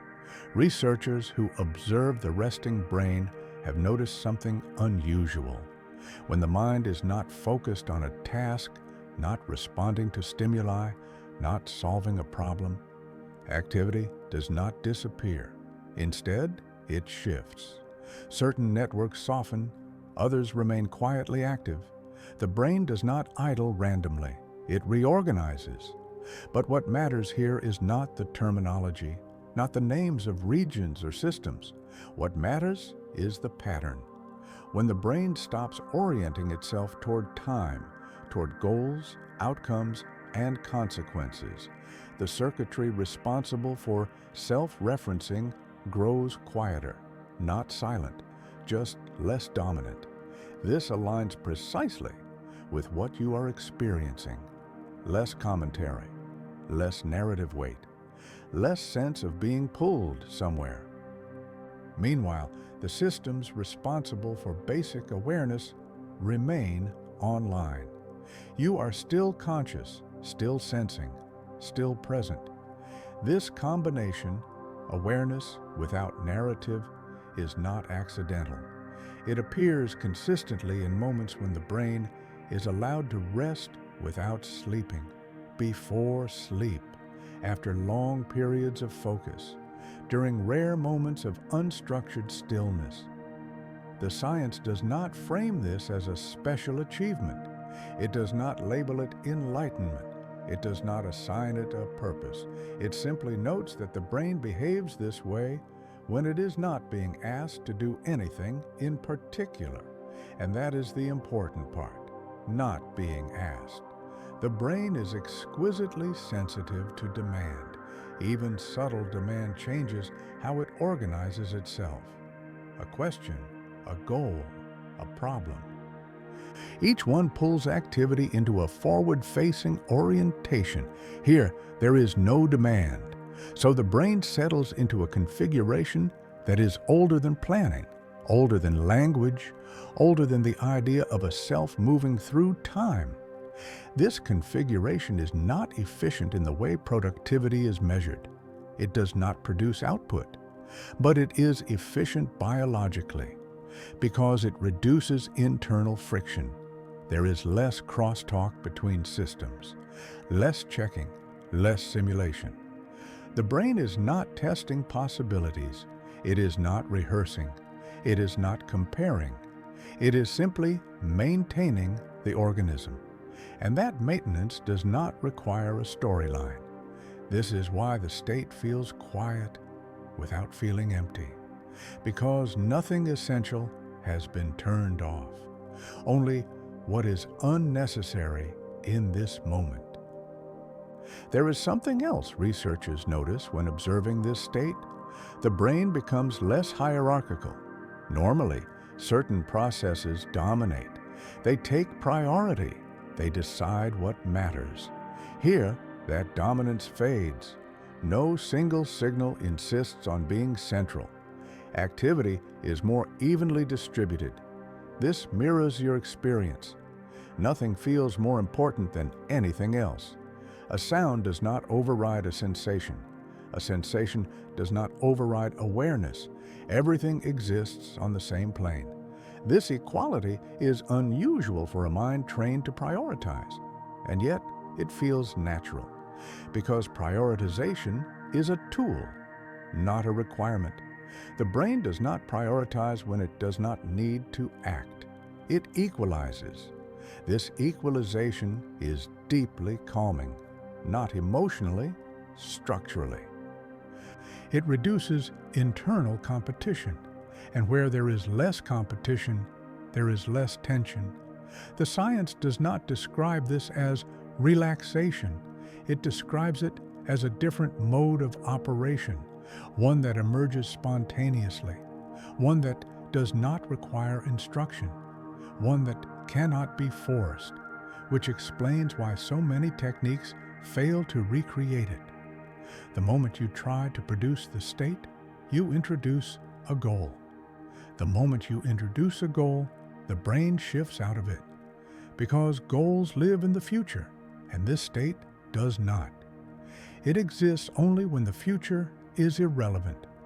This is why it most often appears at night, when the day has ended, when tasks have paused, when there is nothing left to accomplish. The brain finally receives the signal it has been waiting for. You don't need to simulate anymore, and when simulation stops, a different intelligence takes over. Not analytical, not verbal, a quiet regulatory intelligence. the kind that keeps you alive without asking questions. The science does not romanticize this. It does not call it profound, but it does recognize its importance, because brains that never enter this mode show signs of overload, increased baseline stress, persistent rumination, difficulty disengaging. The absence of this state does not break the brain, but it wears it down, slowly, silently. This is why the brain returns to it whenever it can, not because it is seeking peace, but because it is seeking balance. The brain is not designed to operate continuously in narrative time. Narrative time is a high-energy state. Useful, necessary, but not sustainable without interruption. This state is that interruption, and the science quietly confirms what you already feel, that nothing is wrong here, that you are not losing awareness, that you are not dissociating, that the brain is not malfunctioning, it is doing exactly what it evolved to do when there is no immediate demand, which is to stop telling a story and simply exist. This confirmation changes something subtle, not consciously, but in how the mind allows the state to continue. There is less checking now, less suspicion. The quiet is trusted, and when the quiet is trusted, it deepens, not by adding anything, but by letting go of the last layer of doubt, the doubt that asks, should something be happening? Nothing should be happening. And that realization, felt rather than understood, allows awareness to settle even further, not into sleep, not into thought, into something quieter than both. And as this quiet continues, supported, not disturbed, by what science quietly observes, the mind begins to drift again, not outward, not forward, inward, toward the mechanisms that decide what deserves attention, what deserves a story, and what can be left alone. Because beneath all of this, beneath time, beneath self, beneath awareness, there is a system making decisions, decisions you rarely notice, decisions about relevance. And as those decisions soften, as relevance itself begins to fade, the next layer of the experience begins to reveal itself, not as knowledge, but as a subtle shift in where attention no longer needs to go. At a certain depth of quiet, something interesting happens. The mind stops asking whether this state is real, not because it has been proven, but because proof no longer feels necessary. This is where science, if it appears again, does so very differently, not as explanation, not as authority, but as a boundary. Because science is exceptionally good at measuring signals. It can tell when neurons fire. It can show which regions soften their activity. It can track rhythms, patterns, correlations, but it cannot step inside experience itself. It cannot feel what you are feeling right now. And that gap between measurement and experience becomes very clear here, because what you are experiencing is not dramatic. There is no surge, no vision, no revelation, and yet it is unmistakable. You are aware without doing awareness. You are present without pointing presence anywhere.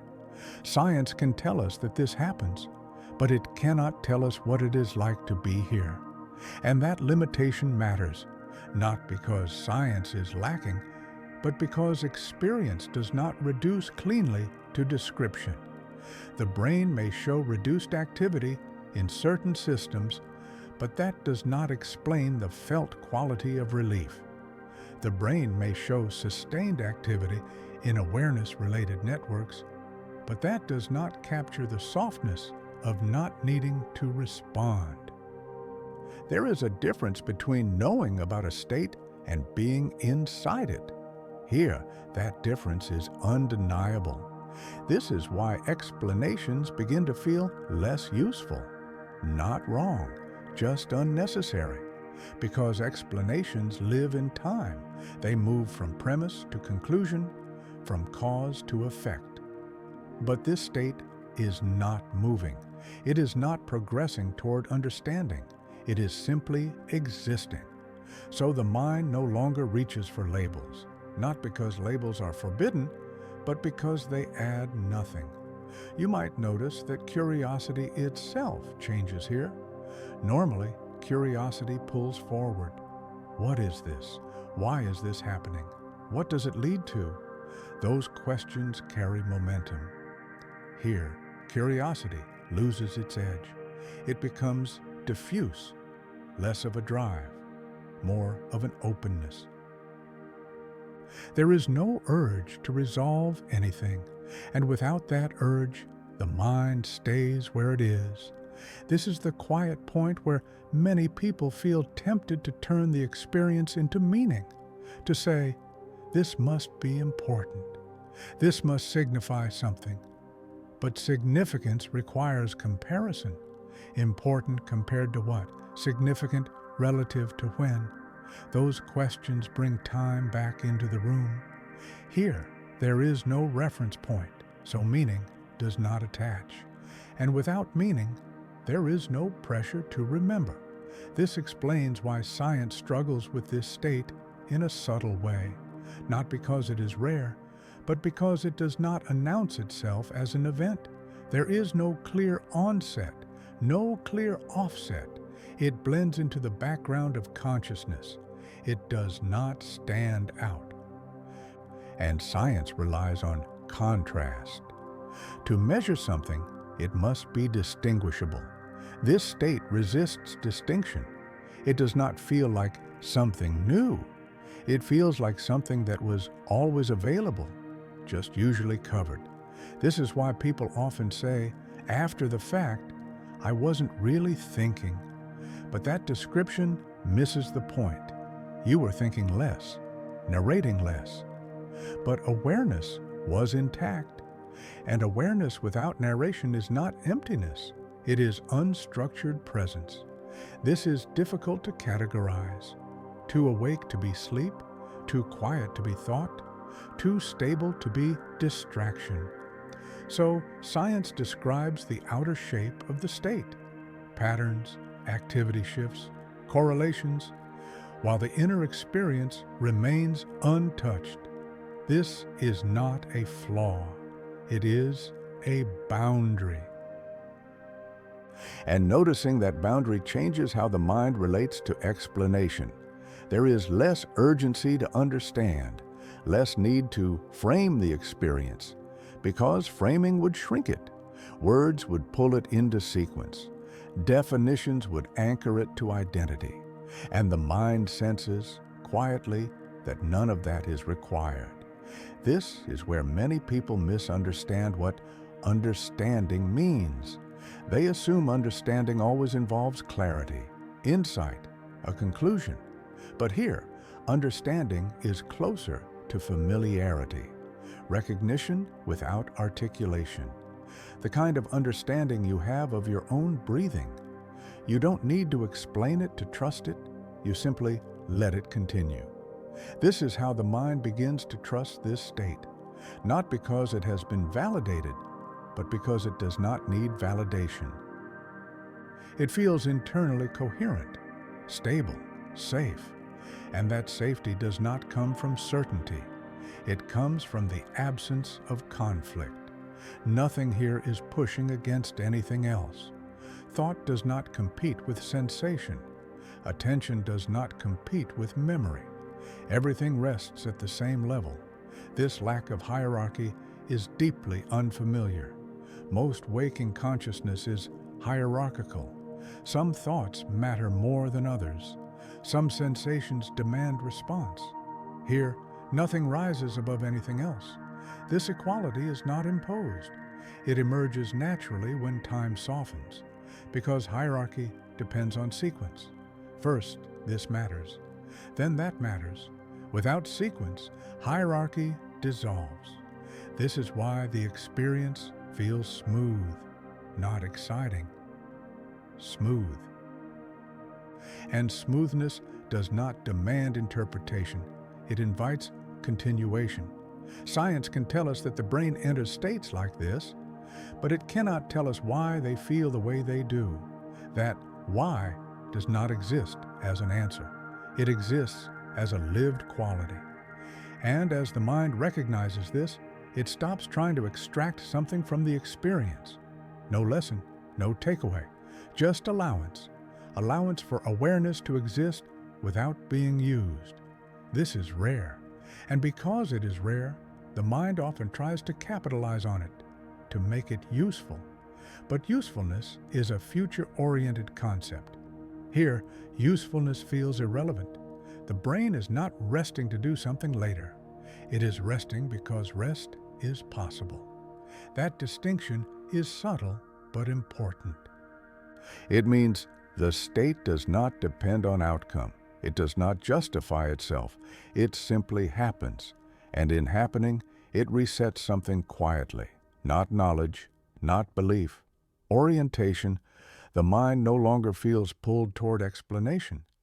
It is content to remain with experience as it is. And when the mind stops reaching outward for answers, something else becomes noticeable. A subtle, inward shift, not toward thought, not toward memory, toward the mechanisms that decide what becomes a thought at all. Because beneath explanation, beneath narration, beneath even awareness, there is a system deciding relevance, deciding what deserves attention, deciding what becomes conscious. And as this quiet continues, that system begins to soften its grip, not shutting down, just loosening, allowing more to pass through without being captured. And as relevance fades, as fewer things are selected as important, the experience begins to thin even further, not into nothingness, into simplicity. And in that simplicity, the mind approaches a place it rarely notices, the place where attention itself rests before it chooses a direction. That place does not need to be named. It does not need to be understood. But once awareness drifts close to it, the sense of being in experience changes again. Not dramatically, but fundamentally. Because the next shift is not about thought, not about self, not even about time. It is about where attention comes from in the first place. Long before the brain learned to explain itself, it learned how to be quiet, not silence as absence, silence as balance. Long before there were clocks, calendars, or schedules, the human mind already knew this state, not as an achievement, not as a technique, as a condition. Early humans did not experience time the way you do now. There was no strict division between past, present, and future, no constant rehearsal of tomorrow, no obsessive reconstruction of yesterday. Life moved in cycles, light and dark, hunger and rest, movement and stillness. And between those cycles there were long stretches where nothing needed to be anticipated. In those stretches, the mind naturally entered the state you're touching now, awake, aware, unoriented. No future to prepare for beyond the immediate, no past to analyze beyond survival memory. The brain was not idle, it was aligned. This is why, across cultures and across centuries, people noticed something similar, even though they described it in very different ways. Some spoke of it as deep stillness, others as the quiet between thoughts. Others did not speak of it at all. They simply lived with it. It was not singled out as special. That is important. The state did not stand apart from life. It was woven into it. Rest was not something you scheduled. It was something that happened when nothing demanded attention. Night came, activity ceased, the mind softened, and in that softening, time lost its sharp edges. There was no anxiety about productivity, no guilt about not thinking, because thinking was not the default, reacting was, sensing was, being was. The idea that the mind should always be doing something is a relatively recent invention. It emerged alongside complex societies, where planning extended far into the future and identity became tightly bound to roles. As those structures grew, the narrative mind became dominant. The story of me moving through time became central, and the quiet state was pushed to the margins, not eliminated, just overshadowed. But it never disappeared, because it is not learned, it is built in. Every human brain retains the capacity to enter awareness without direction, not as regression, as return. This is why the state does not feel foreign, even if you have never intentionally sought it, even if you have never had words for it. It feels recognizable, as if the brain is remembering a configuration it once used more often. This recognition does not come with nostalgia. It comes with ease. There is no sense of going back, only a sense of settling. Cultures that lived closer to natural rhythms did not frame this state as mystical. They framed it as normal. Moments of stillness were not empty. They were expected. Sitting by fire, watching the sky darken, waiting without impatience. In those moments, the mind naturally released time. There was no need to hold it. Time was not something you owned. It was something you moved through when necessary. This contrasts sharply with modern experience. Today, time feels like something that owns you, measured, segmented, accounted for. Every moment is placed on a line, used or wasted, productive or lost. This constant evaluation keeps the narrative mind active, even at night, even when the body is still. But the brain has not changed as quickly as culture has. It still carries the old pattern, the ability to enter awareness without storyline, without identity, without future. And when the conditions allow, darkness, safety, stillness, it does so automatically. This is not rebellion, it is homeostasis, the brain balancing itself. You can feel this balancing in the body, the slowing of breath, the softening of muscle tone. These are not learned behaviors, they are ancient responses to the absence of demand. This is why the state feels grounded rather than dissociative. Dissociation feels like separation from the body. This feels like alignment with it. You are not leaving anything behind. You are simply not carrying anything forward. And this distinction matters because it reframes the experience. This is not an altered state. It is an unburdened one. The brain is not adding anything unusual. It is subtracting the layers that are not required. Narrative, projection, self-monitoring. What remains is closer to the brain's baseline, not the baseline of modern life, but the baseline of the nervous system. This realization changes how the state is perceived. It no longer feels like something you fall into.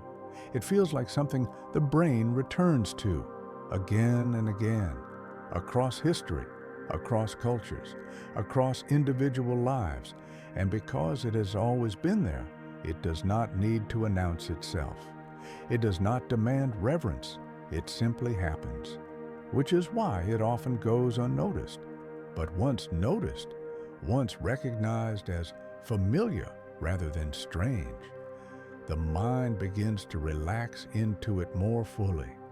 There is less resistance now, less checking. The quiet does not need to be explained. It does not need to be categorized. It has existed longer than explanation, longer than categories, longer than the idea of time as something to manage. This is where a subtle tension arises. If this state is so natural, so ancient, so available, why does modern life seem to push against it so strongly? Why does the mind resist it during the day? Why do we instinctively fill silence? The answer is not in the brain itself. It is in the environment the brain is responding to, an environment that constantly demands orientation, an environment where stillness is mistaken for inactivity, and inactivity is treated as a threat. This conflict between biology and culture is quiet but persistent, and it shapes how often and how deeply the brain allows itself to leave time behind. As this realization settles, as the mind recognizes that the quiet state is not new, not dangerous, not special, something else becomes noticeable, a subtle discomfort, not inside the state itself, but in how rarely it is allowed to exist. And that discomfort points forward, toward the forces that pull the brain out of this mode, forces that do not come from inside the nervous system, but from the structure of modern life itself. And as awareness turns toward those forces, the next layer of the experience begins to reveal itself, not as a thought, as a pressure, the pressure that constantly reattaches the mind to time, even when time is no longer needed. The pressure does not arrive as noise. It arrives as structure, invisible, constant, unquestioned. Even in silence, it is there. The modern world does not need to shout to keep the mind in time. It only needs to remain organized around it. Schedules, deadlines, notifications, metrics. Each one is a quiet reminder that moments are meant to lead somewhere, that nothing should exist on its own. From early childhood, the brain is trained into this rhythm. Time becomes something to track, to manage, to optimize. And slowly, without noticing, the mind learns a dangerous equation. Stillness equals waste. Silence equals lack. Unstructured awareness equals risk. So the brain adapts. It stays oriented, even when there is nothing to orient toward, even at night. This is why so many people feel tired without understanding why. Not physically exhausted, mentally strained. Their minds never leave the timeline. Even when the body lies still, the brain continues to scan what needs to be done tomorrow, what was not finished today, what might go wrong next. The timeless state tries to appear and is immediately overridden by habit, by conditioning, by the quiet belief that something must always be happening. This belief is not biological, it is environmental. The brain did not evolve to monitor constant abstraction, it evolved to respond to immediate reality. Predator or safety, hunger or rest, light or dark. Modern life replaced those signals with symbolic ones, emails instead of predators, deadlines instead of hunger, screens instead of sunset. The brain treats these symbols as real because to the nervous system they are. Each symbol carries future consequence, and consequence pulls time back into awareness, so the mind stays tense. Not because danger is present, but because danger is imagined, continuously. This is why the timeless state feels almost rebellious when it appears, not because it is radical, but because it refuses to participate. It offers no output, no optimization, no measurable value. And in a system built entirely on measurement, anything unmeasured feels suspicious. So the mind learns to distrust the state. The moment it appears, a question arises. Shouldn't I be doing something? That question is enough. Time reassembles, the self reforms, the pressure returns. This cycle repeats so often that the brain forgets another mode exists, until night, until exhaustion overwhelms habit, until the systems responsible for maintaining structure finally loosen. And when they do, the timeless state slips in quietly. Not to escape the world, but to counterbalance it. This is where the conflict becomes clear. The brain is built for oscillation. Engage, release, orient, suspend. Modern life encourages engagement without release, orientation without suspension, time without pause. And the cost of that imbalance is subtle but cumulative. Persistent mental noise, low-level anxiety, difficulty resting even when nothing is required. The brain is not broken. It is overconditioned. It has learned to remain in time because time has become synonymous with safety. If I stay alert, I won't fall behind. If I stay oriented, I won't lose control. But the nervous system cannot sustain that posture indefinitely. It needs moments where control is irrelevant, where nothing is being tracked, where awareness can exist without being useful. This is why the timeless state feels so relieving when it finally appears, not exciting, relieving as if something heavy has been set down. But notice how quickly the mind tries to pick that weight back up. A thought sneaks in. I should enjoy this. I shouldn't waste this. I need to remember this. Each thought reintroduces time. Even appreciation can collapse the state if it becomes a goal, because goals belong to the future, and the future is exactly what the state is free from. The modern mind is not hostile to stillness. It is simply unfamiliar with it. It has been trained to equate worth with movement. So when movement stops, worth feels threatened. The brain reacts by restarting narration, reasserting identity, rebuilding the timeline, not out of malice, out of conditioning. This explains why the timeless state often feels shallow at first, brief, easily interrupted. It is not weak, it is unprotected. There is no cultural support for it, no reinforcement, no permission. The brain must create the conditions on its own, usually late at night, usually when nothing is watching. This is also why the state deepens slowly over time, not because you practice it, but because the brain learns it is safe to return. Each time the mind enters it without consequence, the association weakens. Nothing bad happens when time dissolves. Nothing is lost. That realization is not cognitive. It is experiential, and it changes how readily the brain lets go. Still, the pressure of modern life does not disappear. It waits. Emails will return. Schedules will resume. Identity will reassert itself. The brain knows this, so it does not cling to the state. It visits briefly, as needed. This visiting is not failure, it is design. The timeless state is not meant to replace time, it is meant to interrupt it, to prevent saturation, to keep the system flexible. Without it, the mind becomes rigid, locked into narrative, unable to rest without unconsciousness, and that rigidity is far more dangerous than stillness. As awareness continues to sit here, aware of the pull of modern structure, aware of how easily time reforms, another realization begins to surface. That fatigue is not always about effort. Sometimes it is about never leaving time, never allowing awareness to exist without purpose, never letting the mind be where nothing is required.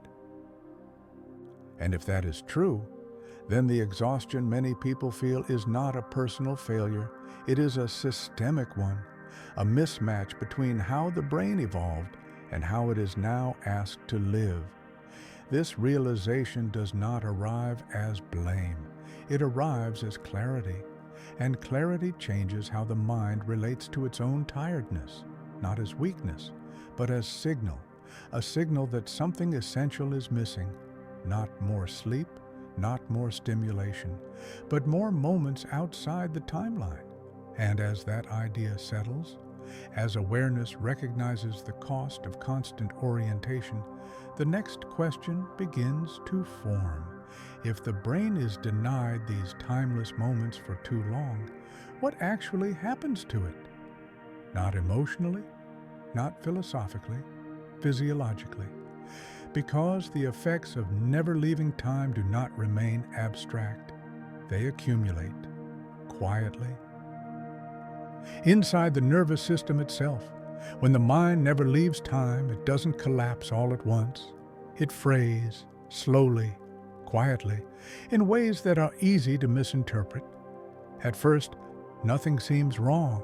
You function, you respond, you move through days and nights without interruption.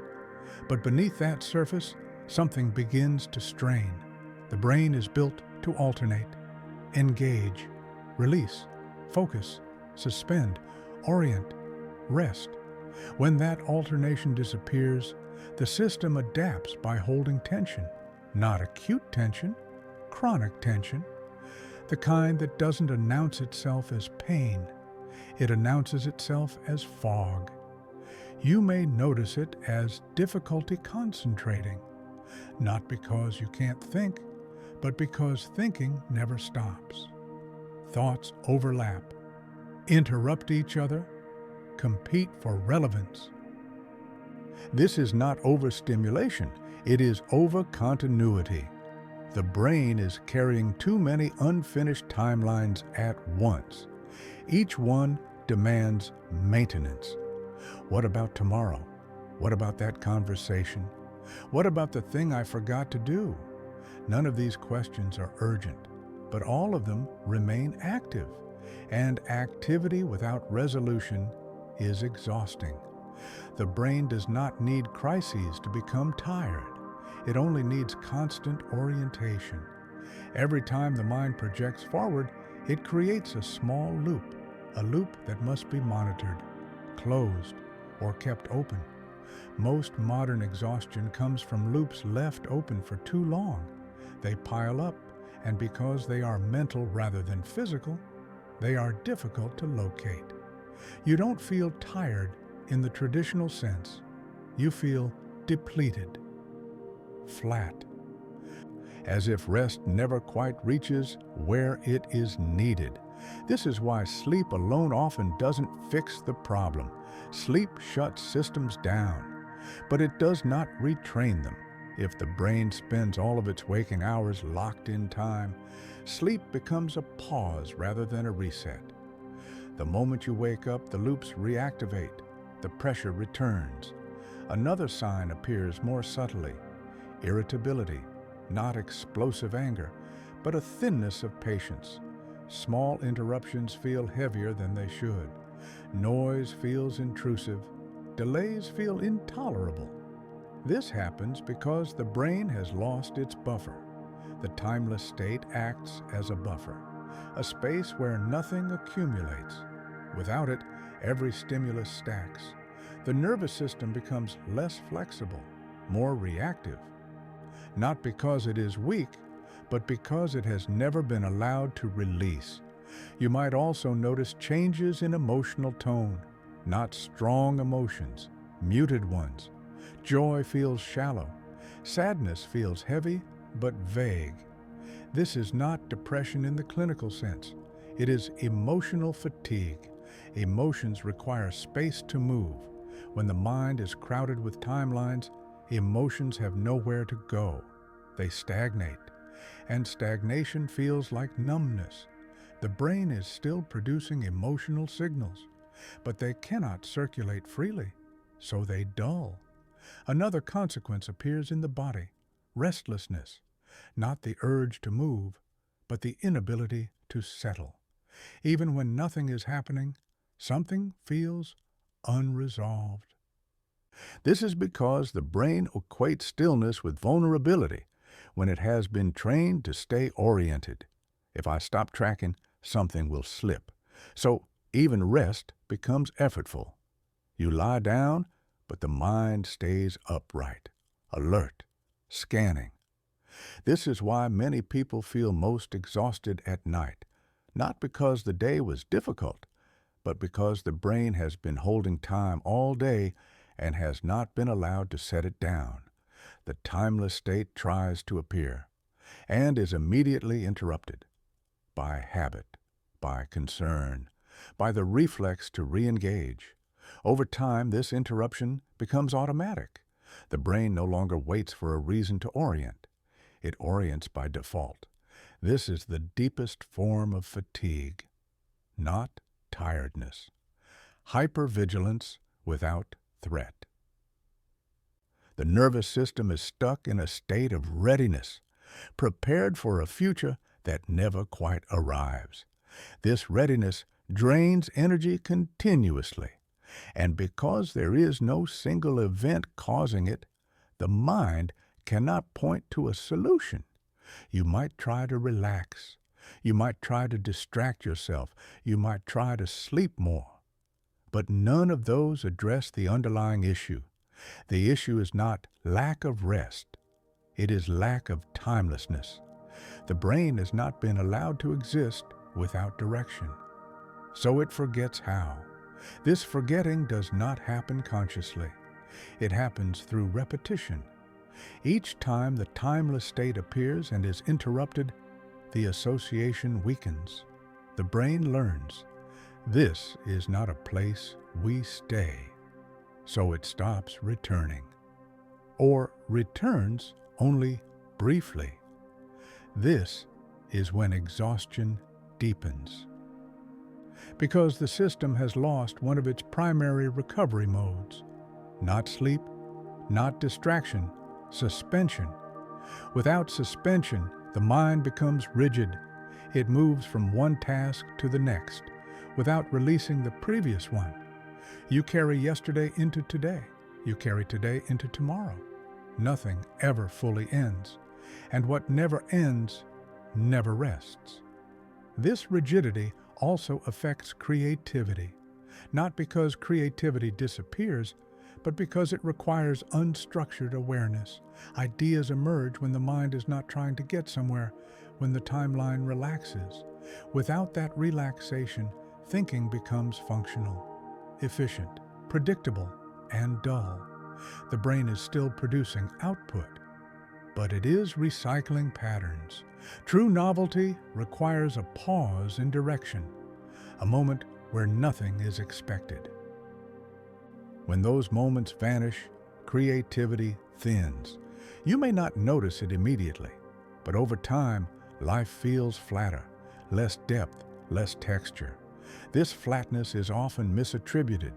People blame age, routine, circumstance, but often it is simply the absence of timeless moments. Moments where awareness is allowed to exist without agenda. The brain evolved with those moments built in. Night, waiting, watching. Modern life stripped many of them away, and the nervous system has been compensating ever since. Holding time, carrying futures, maintaining identity without pause. This compensation works for a while, until it doesn't, until fatigue becomes the background condition, not something that comes and goes, something that stays.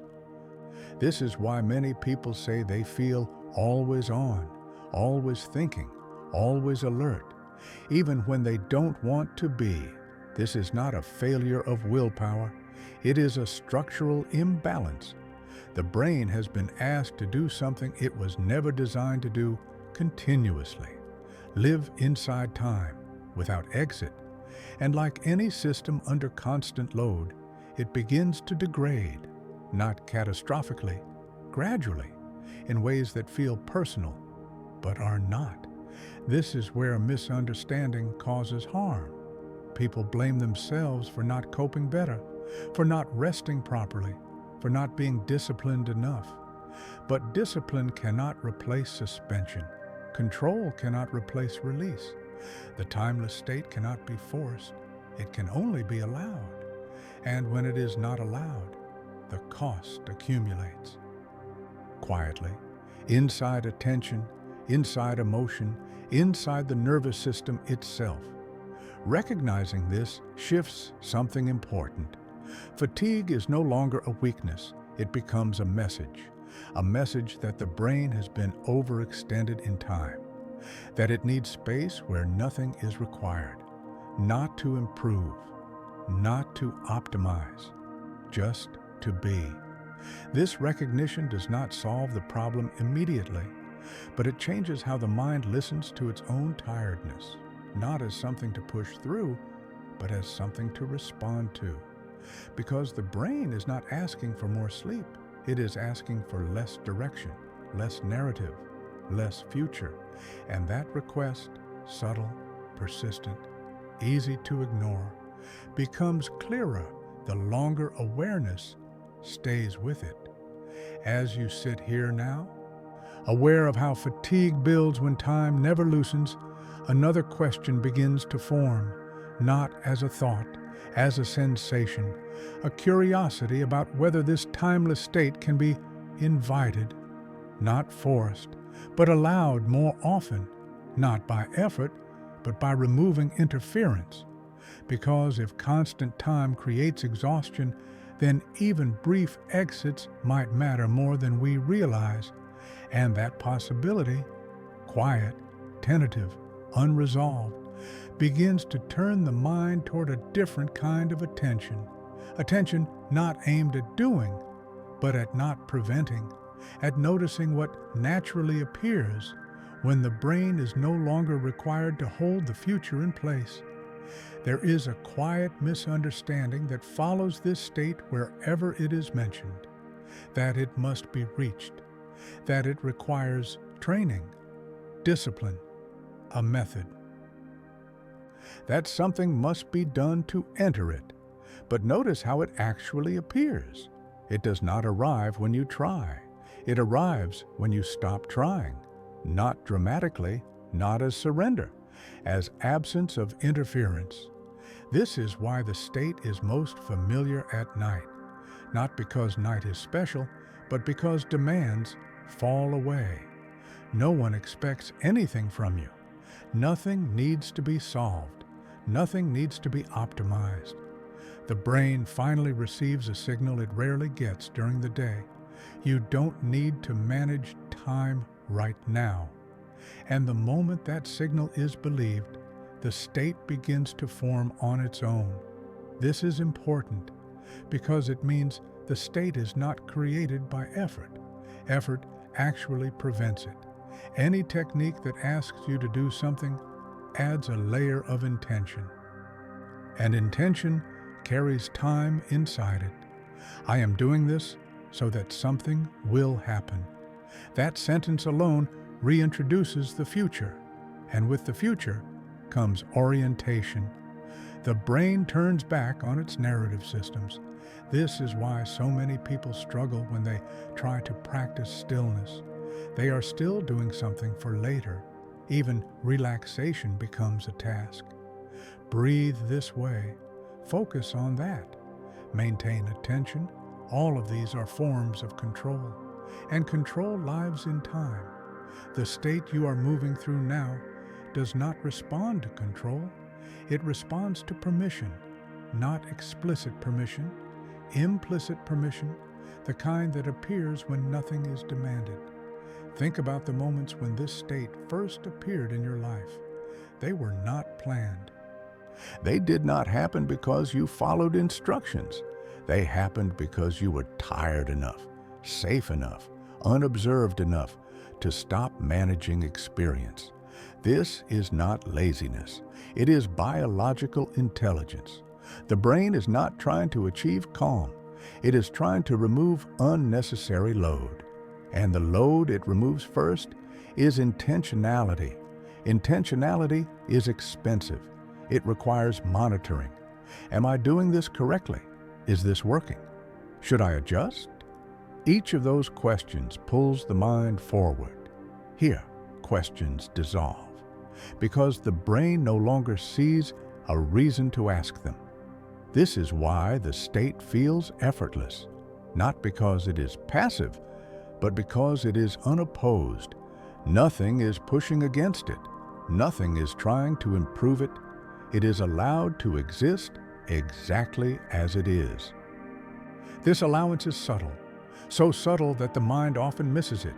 You may think you entered the state, but more accurately, you stopped blocking it.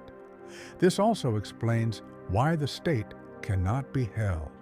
Holding is effort. Holding implies duration. I want this to continue. That desire is future-oriented. The moment it appears, the brain re-engages time, and the state dissolves, not as punishment, as consequence. The state does not resist effort. It simply cannot coexist with it. So the paradox becomes clear. The more you try to create the state, the further away it moves. The less you care whether it appears, the more easily it does. This is deeply frustrating for a mind trained to control outcomes, but it is completely natural for the nervous system. The nervous system does not respond to instruction. It responds to conditions, safety, stillness, absence of demand. When those conditions are present, the state emerges. When they are not, it does not. No technique can replace conditions. This is why some people experience the state during mundane moments, waiting in line, staring out a window, sitting quietly without purpose, and others never experience it despite years of practice, because practice, when driven by outcome, keeps the brain in time. This is not a criticism of techniques. Techniques can be useful. They can create space. They can reduce interference. But they are not the cause of the state. At best, they remove obstacles. At worst, they add new ones. The state itself does not care how you arrive. It does not check credentials. It does not reward effort. It appears when effort becomes irrelevant. This is why the state feels so honest. There is no performance, no success, no failure. You're not doing it well or poorly. You are simply allowing it or not. And allowance cannot be forced. It happens when the mind realizes there is nothing to gain by interfering. This realization does not arrive as insight. It arrives as fatigue, a kind of healthy giving up, not despair, relief. The brain stops trying to improve the moment, and in that stopping, the moment opens. This is why the state often appears after long days, after emotional saturation, after mental overload, when the brain simply cannot sustain effort anymore. It releases control. And what remains is awareness without agenda. This is not collapse, it is recalibration. The brain is not failing, it is correcting an imbalance. Too much time, too much direction, too much narrative. So it lets go, not of awareness, but of management. This is also why the state feels non-heroic. There is nothing impressive about it, no sense of achievement. It does not inflate identity. In fact, it softens it, because identity thrives on effort, on progress, on comparison. Here, none of that exists, which makes the state difficult to market, difficult to promise, difficult to teach. It cannot be sold as a result, because it is not a result. It is a byproduct of not needing anything.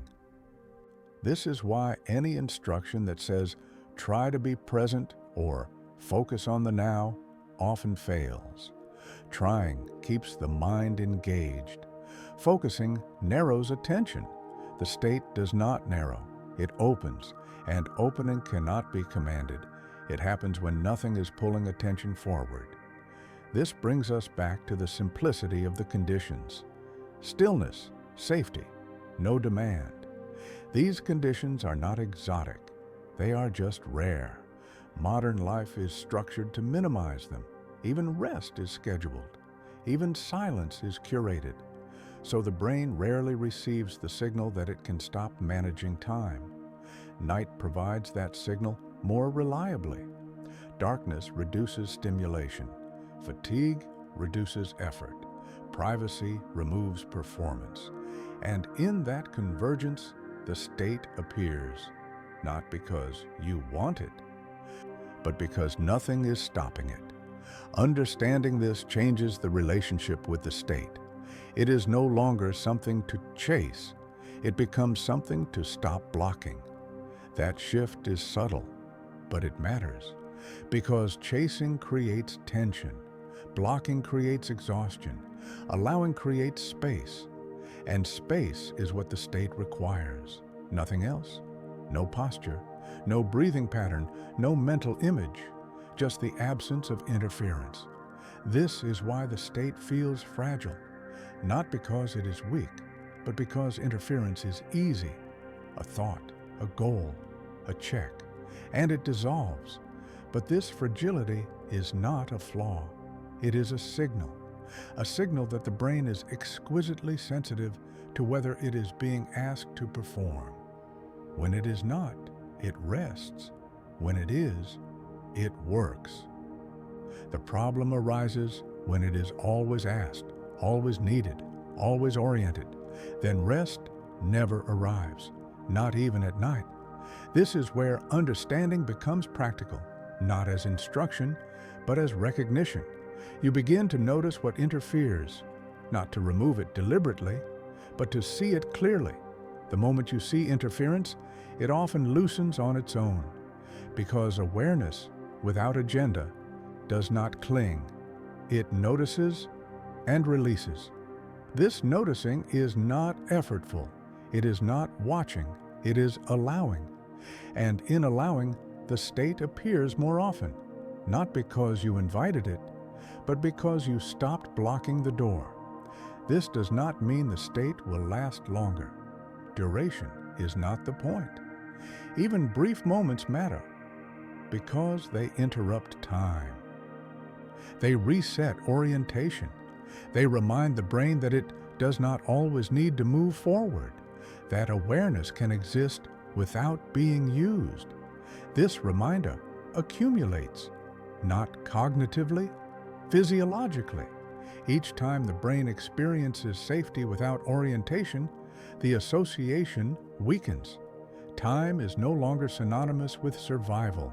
The grip loosens, and as that grip loosens, the brain becomes more flexible, more capable of entering and leaving time as needed, rather than being trapped inside it. This flexibility is not dramatic. It shows up quietly in how easily the mind settles, in how quickly tension releases, in how fatigue feels less personal, less like failure, more like signal. And as this understanding settles, as the mind stops trying to do the state, another shift begins to take shape, not about how to enter it, but about why it disappears so quickly. Because even when interference stops, something else pulls the brain back, something deeper than habit, something built into the system itself. And as awareness turns toward that pull, the next layer of the experience begins to reveal itself, not as effort, but as gravity. The gravity that brings time back the moment something begins to matter again. The return of time does not feel like an intrusion. It feels like recognition, a soft click, as if something familiar has slipped back into place. Nothing dramatic happens when the state dissolves. No alarm, no sharp break, just a question. So small it almost escapes notice. What am I doing right now? That single question is enough. It carries a position, a reference point, a before and an after. And with that, time reassembles itself effortlessly. The brain does not struggle to rebuild the timeline. It knows exactly how. It has practiced this reconstruction millions of times. The moment a question appears, the brain assumes there must be an answer, and answers require sequence. First, I notice this, then I decide that, then something follows. The self returns with the question, because questions need a center, someone asking, someone positioned in time. This is why the timeless state collapses so easily, not because it is unstable, but because it does not defend itself. It offers no resistance to inquiry. Inquiry is directional, and direction belongs to time. Notice how innocent the question feels. You are not asking anything urgent. You are not demanding an outcome. You are simply checking. Am I asleep yet? How long has it been? Is this okay?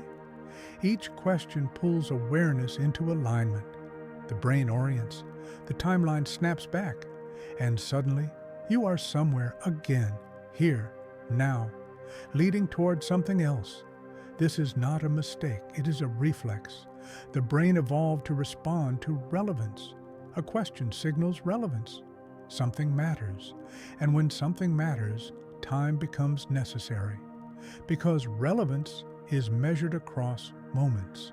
This is why even curiosity can dissolve the state. Curiosity is not neutral. It leans forward. What is this? What happens next? Those questions are subtle projections. They imagine a future moment where the answer exists. And the moment the future is imagined, the brain re-enters time.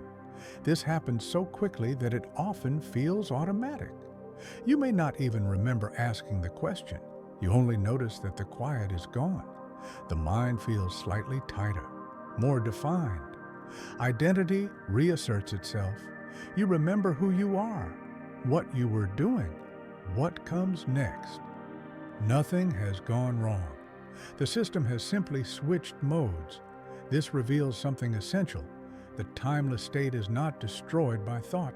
It is replaced by orientation. Orientation is not an enemy. It is a function. But it is incompatible with suspension. The brain cannot hold both at once. It cannot move and remain still. It must choose. And the choice is triggered by meaning. The moment something acquires meaning, time is required to process it. Meaning implies consequence. Consequence implies future. This is why even positive thoughts can end the state. This feels nice. I want this to last. That desire contains a timeline. Last implies duration. Duration implies future. The brain hears that implication and responds. It begins tracking. How long has this been happening? How much longer will it continue? And just like that, time is fully restored. The state is gone. But notice something important. There is no frustration, no sense of loss. The brain does not mourn the state because it was never holding on to it. It simply visited, and now it has left. This visiting pattern is not random. It is intelligent. The brain enters the timeless state when nothing is required. It leaves when something becomes relevant. This relevance does not need to be external. It can be as subtle as self-monitoring. Am I doing this right? That question is loaded. It implies evaluation. Evaluation implies standards. Standards imply comparison. Comparison implies sequence. Sequence implies time. So the state dissolves. This is why trying to stay in the state is futile. Staying implies duration. Duration implies time. Time dissolves the state. This paradox frustrates the mind, but it makes perfect sense to the nervous system. The timeless state is not a place to remain. It is a condition to pass through, a pause, a suspension. The brain does not expect it to persist. It uses it when possible. Then it returns to function. This understanding changes how the state is experienced. Instead of seeing its disappearance as failure, it is seen as completion. The pause has done its work, not by producing insight, but by interrupting strain. And interruption does not need to last long to be effective. A single moment outside time can loosen a long chain of tension. Because chains depend on continuity. Break continuity, and the chain weakens. This is why the brain does not cling to the state. Clinging would turn it into another task, another thing to manage, another source of pressure. The brain is not interested in adding pressure, it is interested in releasing it. So it enters the state when possible and exits when necessary, smoothly, without drama. This is also why people often misinterpret what happened. They say, "I lost it. I couldn't hold it. I snapped out of it." But nothing was lost. Nothing snapped. The brain simply resumed orientation as designed. The timeless state is not a fragile achievement. It is a default option, available when conditions allow, unavailable when they do not. Understanding this removes a subtle layer of struggle. There is no need to protect the state. Protection implies fear of loss. Fear implies future. Future collapses the state. So the brain does not protect it. It lets it come and go. Like breathing, in and out. Not held, not forced. This reveals another important point. The state does not belong to you. It is not something you possess. It is something the brain does, like digestion, like healing. You cannot command it. You can only avoid interfering. This reframing changes how attention behaves. You stop watching for the state. Stop checking whether it is still there, because checking dissolves it. Instead, you allow attention to rest without aim. If the state appears, it appears. If it disappears, it disappears. Either way, nothing needs to be done. This attitude, non-interference rather than pursuit, is the closest thing to inviting the state. But even that is misleading. You're not inviting it. You're stepping out of the way. This stepping out is subtle. It is not an action. It is the absence of an action, specifically the absence of questioning. As long as the brain is not asking, "What is happening?" or "What should happen next?" time remains loose. The moment a question forms, time returns. This is not a flaw. It is a boundary, a clear line between two modes of awareness, one oriented, one suspended. Both are necessary. Problems arise only when one dominates. Modern life encourages constant questioning. What's next? What's better? What's missing? Those questions keep the brain in time, even during rest, even during sleep onset. So the timeless state becomes rare, brief, easy to miss, but it never disappears completely, because questioning cannot be sustained forever. Fatigue interrupts it, silence interrupts it, night interrupts it, and in those interruptions, the brain slips back into suspension, even if only for seconds. Those seconds matter. They reset something fundamental, not knowledge, not belief, orientation. They remind the nervous system that not every moment needs to be accounted for, that awareness can exist without commentary, that nothing breaks when the question stops. This realization does not arrive as insight. It arrives as trust. Trust that the brain knows when to move and when to pause, and that it does not need supervision. The mind often believes it must stay in control. But control is expensive, and the brain, left alone, is remarkably good at regulating itself. The timeless state is evidence of that. Not mystical, not special, just intelligent biology. And as this trust settles, as awareness becomes less eager to ask questions, the brain begins to linger slightly longer before re-entering time. Not because you are holding it, but because nothing is pulling it back yet. In that lingering, another layer of experience begins to appear, not about questions, but about choice.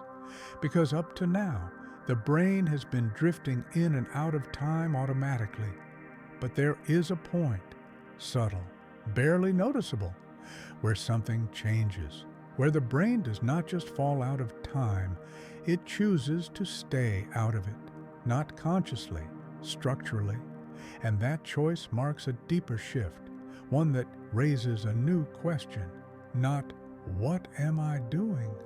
but something quieter, something closer to the core. Is there a reason to come back right now? And when that question does not find an answer, time waits.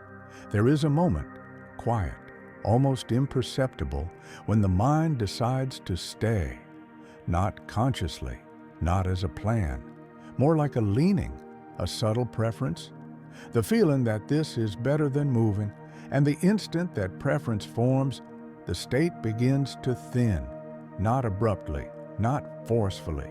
It slips, because preference implies comparison. Better than what? Better than before, better than later. Comparison requires time, and time does not tolerate suspension. This is the central paradox the mind struggles to accept. The timeless state cannot be held, not because it is fragile, but because holding is an act, and acts are directional. They point somewhere. Here, there is nowhere to point.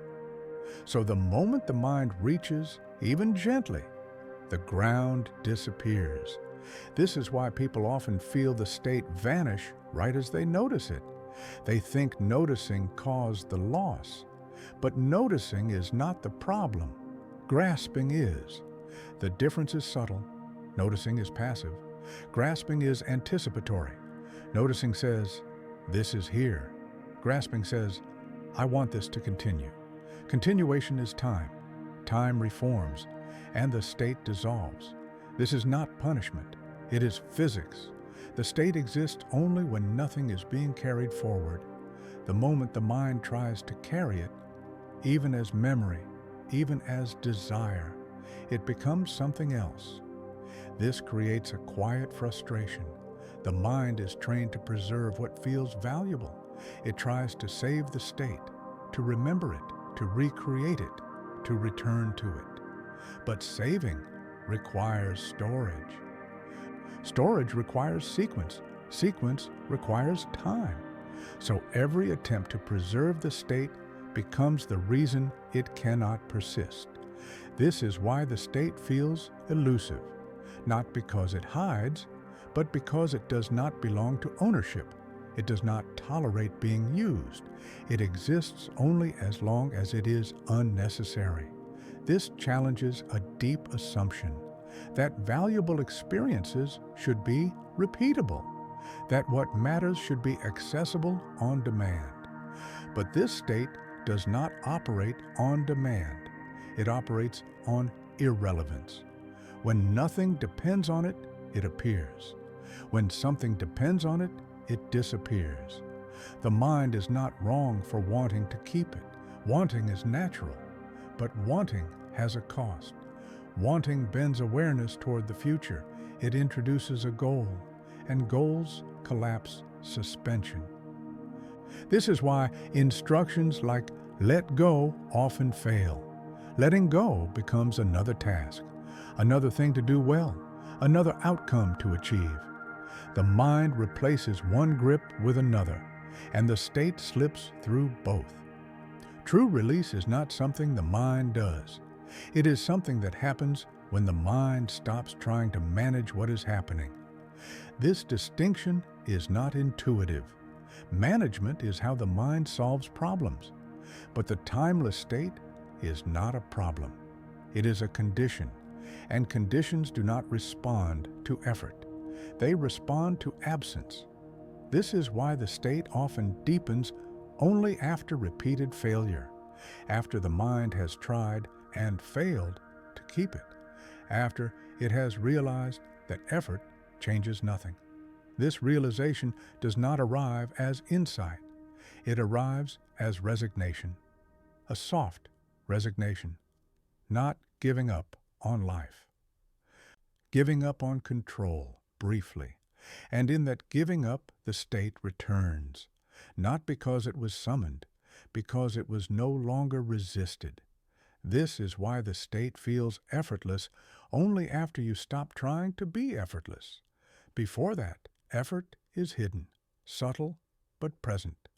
The mind monitors, checks, adjusts. Is this right? Is this deep enough? Is this lasting? Each check pulls time back in, and the state recedes. The mind then feels disappointment, loss, as if something precious has been taken away. But nothing has been taken. The state did not belong to you. It was never yours to keep. It was a pause the brain entered because nothing required movement. Once something required movement, even desire. The pause ended. This reveals something important about how the brain values this state. It does not value it as an object. It values it as a function that operates when conditions allow, not something to protect, not something to extend. The brain does not linger longer than necessary. It does not stay simply because something feels good. It stays because staying has no cost. The moment staying acquires a cost. The cost of maintaining it, the brain leaves. This is intelligent behavior. The mind often misinterprets it as failure, but it is efficiency. The timeless state is not meant to compete with time. It is meant to interrupt it. Interruptions are brief by nature. They do not need to be long to be effective. A single interruption can loosen a long chain. This is why the state does not need to last minutes or hours. Seconds can be enough. Because the brain measures relief differently than the mind does. The mind measures duration. The brain measures load. Interrupt the load, and recovery begins. Duration becomes secondary. This is difficult for a culture obsessed with length. Longer sessions, deeper states, more time. But the nervous system does not think in those terms. It thinks in thresholds. Has the load been reduced? Has the system recalibrated? If yes, it moves on. This also explains why people often chase the state and miss it repeatedly. They mistake intensity for depth. They think if they could just hold it longer, it would become meaningful. But meaning is not the point. Relief is, and relief does not announce itself. It leaves quietly. The mind then tries to recapture it, and in doing so, it tightens again. This tightening is subtle. It does not feel like effort. It feels like care, like attention. But care is still a form of holding, and holding collapses suspension. This is why the state teaches something indirectly, not through instruction, through frustration. It shows the mind where control ends, where effort becomes counterproductive, where letting be is the only option. This lesson cannot be learned intellectually. It must be felt, repeatedly, until the mind stops trying to win, stops trying to keep, stops trying to return. And when the mind stops trying, something unexpected happens. The state appears more often, not because you have mastered it, because you have stopped interfering. This does not mean the state lasts longer. It may still be brief, but it appears more easily, more naturally. Because the brain recognizes there is no risk, no attempt to trap it, no attempt to use it. It can come and go freely. This freedom is what allows the state to function. It is not a destination. It is a corridor, a passage the brain moves through when nothing blocks it. Trying to camp in the corridor creates congestion, so the brain moves you along, not harshly, automatically. This understanding shifts the relationship with the state. It is no longer something to pursue. It becomes something to respect, not by effort, by non-attachment. Non-attachment here does not mean indifference. It means non-interference, allowing the state to be what it is, brief, quiet, unowned. This attitude changes how the mind responds when the state dissolves. There is no disappointment, no sense of loss, just a noticing. Time has returned, the self has reformed, orientation has resumed, and that is fine. Nothing has gone wrong. The pause has done its work, and because it was not forced, it leaves no residue of tension, no craving, no chasing. This is the deepest rest the state offers, not prolonged stillness, but freedom from needing stillness. The mind no longer believes it must escape time to recover. It trusts that time will loosen again when needed. This trust is not a belief. It is a pattern recognized through experience. The brain learns, I can leave time, I can return, nothing breaks. That learning reduces fear, fear of losing control, fear of drifting too far. So the brain allows the state more readily, but still briefly, always briefly, because brief is enough. This is the part that is hardest to accept. The state does not deepen by staying. It deepens by repeating, not repetition as practice, repetition as natural occurrence, night after night. Between thoughts, between breaths, each visit loosens the grip of time a little more. Not permanently, but enough. Enough to restore flexibility, enough to prevent rigidity, enough to keep the system healthy. And as the mind becomes more familiar with this rhythm, enter, suspend, return, another realization quietly takes shape, not about how to keep the state, but about why it exists at all. If the brain never intended this state to last, if it resists being held, if it appears only when unnecessary, then perhaps its purpose is not experience, but function. Perhaps the timeless state is not something to be in, but something the brain uses to reset how it engages with the world. And if that is true, then the next question is not how to stay there. It is what changes after you leave, what the brain carries back with it into time. That question does not need to be answered yet, but as awareness notices the pattern, drift, pause, return, it begins to sense that the state's value is not in duration, but in what it quietly alters each time it passes through. And that shift, subtle, cumulative, almost invisible, is where the next layer of this experience begins to reveal itself. At some point, the question changes. Not how long the state lasts, not how deep it goes, but why it exists at all. Because once you stop trying to hold it, once you stop treating it as an experience to collect, a quieter understanding begins to emerge. The timeless state is not a destination. It is a function. The brain does not enter it to feel something special. It enters it to reset something fundamental. During the day, awareness is constantly shaped, pulled into forms, assigned meaning, placed into sequence. Every thought is evaluated. Every sensation is ranked. Every moment is compared to another. This shaping is not optional. It is how the brain makes sense of a complex world. But shaping creates tension, not emotional tension, structural tension. Awareness becomes narrow, directional, biased toward relevance. The brain leans forward all the time. The timeless state is where that lean releases, not backward, not sideways, downward, into balance. The purpose of this state is not to erase time. It is to neutralize it, to bring the system back to zero. Think of it as recalibration. During waking life, the brain's internal compass is constantly pulled by significance. This matters.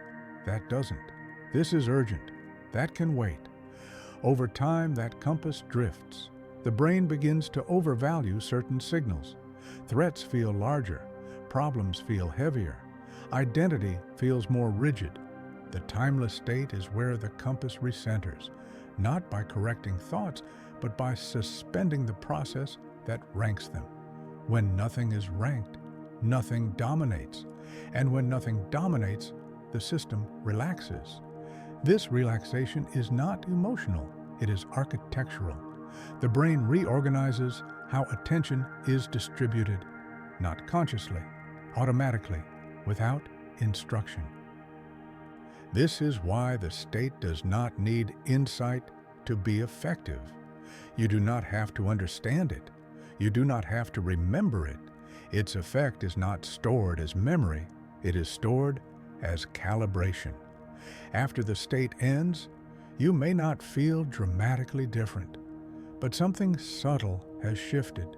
Thoughts feel slightly less sticky, emotions feel slightly less urgent, the future feels slightly less heavy, not because problems disappeared, because their weight was rebalanced. This is the function of the state. It reduces distortion. When the brain is stuck in time too long, it exaggerates. Threat feels imminent. Identity feels fragile.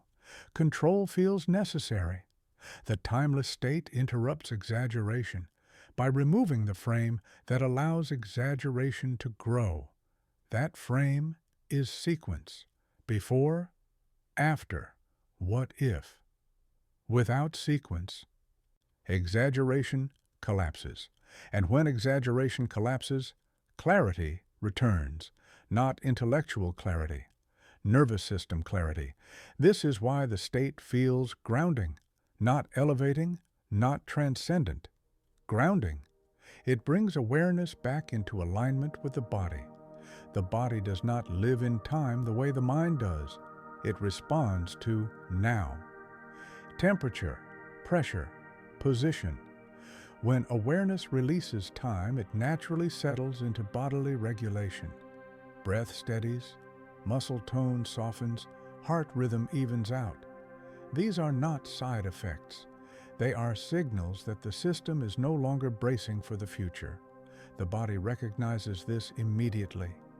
And when the body relaxes, the brain recalibrates even further. This loop, time releases, body settles, brain resets, is one of the most efficient recovery mechanisms you have. It does not require sleep. It does not require insight. It does not require effort. It requires only that nothing interferes. This is why the state often appears when you are exhausted. Exhaustion removes interference. The mind gives up control, not because it chooses to, but because it cannot sustain it. And in that giving up, the brain returns to baseline, not modern baseline, biological baseline, a state where awareness exists without pressure, without agenda, without identity to protect. This baseline is not meant to be permanent. It is meant to be revisited. Like stretching between movements, you do not stay stretched. You stretch to restore range. The timeless state restores range. Range of attention, range of emotion, range of response. Without it, the brain becomes stiff, predictable, overreactive. With it, flexibility returns. This is why the state matters even when it is brief, especially when it is brief.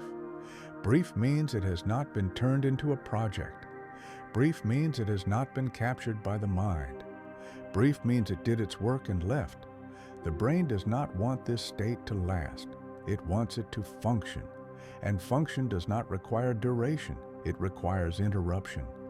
A pause long enough to break momentum. That is all. This understanding reframes the experience completely. The state is no longer something you enter. It is something the brain uses, like blinking. You do not blink to experience darkness. You blink to reset vision. Darkness is not the point. Reset is. The timeless state is a blink in awareness. a momentary closing of the narrative loop. When the loop reopens, vision is clearer. Not because the world changed, because distortion was released. This also explains why the state does not feel dramatic. Dramatic experiences are remembered. They attach to identity. They become part of the story. This state resists story because story would turn it into content, and content would require time. So it stays quiet, unremarkable, easy to dismiss, and yet, without it, the system degrades. Not immediately, gradually. This is why people often don't realize what's missing. They do not miss the state, they miss its effects. Mental flexibility, emotional resilience, the ability to rest without escaping. When those qualities fade, life feels heavier, more effortful, more fragile, and people search for solutions in the wrong places. More stimulation, more control, more explanation. But none of those restore calibration. Only suspension does. Only moments where awareness is allowed to exist without being used. This is why the timeless state does not need to be encouraged. It needs to be allowed. The brain already knows when to use it. What it needs is permission. Permission not given by thought, but by environment. Darkness, safety, stillness, remove threat, remove demand, and the state appears not as reward, as maintenance. Understanding this changes the relationship with effort. You stop trying to produce rest. You start noticing what prevents it, and that noticing alone reduces interference. Because once interference is seen clearly, it often loosens. Not because you remove it, because awareness no longer feeds it. This is how the state begins to appear more frequently, not longer. More frequently, short visits, multiple times, between tasks, between breaths, between thoughts. Each visit interrupts time just enough to prevent accumulation, just enough to keep the system flexible. This is the real value of the timeless state, not escape, not insight. Maintenance. The brain is not trying to transcend reality. It is trying to remain functional within it, and function requires rest. Not the rest of sleep, the rest of suspension, the rest of not having to be anyone, the rest of not having to go anywhere, the rest of not having to become something. This rest cannot be scheduled. The moment it is scheduled, it becomes a task. Tasks live in time, and time excludes suspension, so the brain waits until nothing is expected, until nothing is watched, until nothing is measured. And then, briefly, it steps outside the timeline, does its work, and returns quietly, without telling you what it did. You may not feel different, but something has changed. Something has been loosened. Something has been returned to balance. This is why the state does not end with closure. There is no resolution, no conclusion. It does not solve. It recalibrates. And recalibration does not announce itself. It simply alters how the next moment feels. And as awareness begins to notice these subtle after effects, how life feels slightly less compressed, how thoughts feel slightly less sticky, another realization begins to form. If these moments are necessary, if the brain uses them to prevent overload, then what happens when they disappear completely? Not occasionally, but entirely.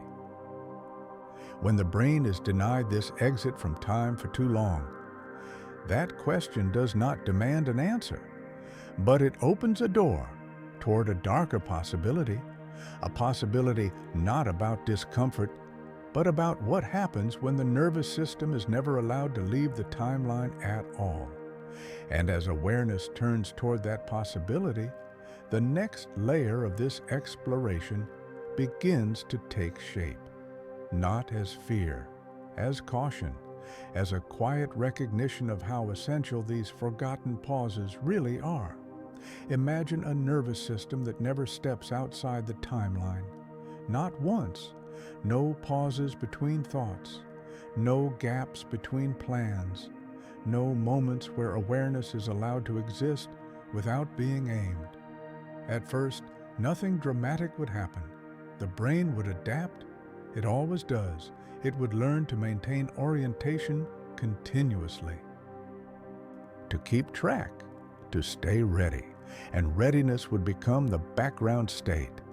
This is how many people already live, always alert, always slightly ahead of themselves, always preparing for something unnamed. In such a system, time does not flow, it presses. Every moment leans into the next. There is no release point, no neutral ground. The mind becomes a surface stretched too tight.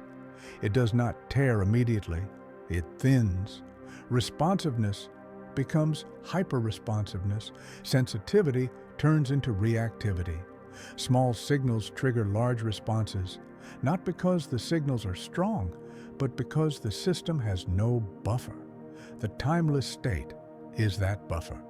Without it, every input carries full weight. A sound is no longer just a sound. It is a demand. A thought is no longer just a thought.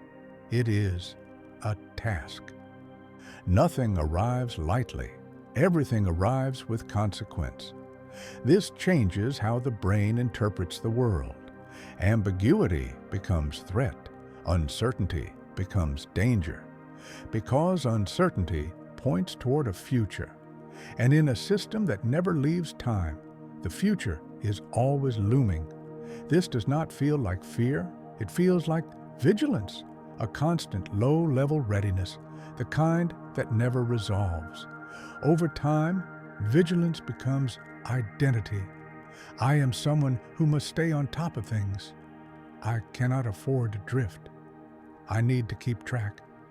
These beliefs feel responsible, even virtuous, but they carry a hidden cost.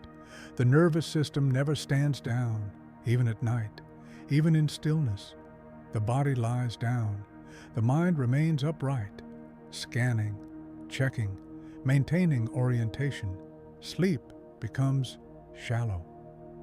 Rest becomes conditional, because the brain does not believe it is safe to stop monitoring. This is not because danger is present, it is because the system has forgotten how to recognize safety.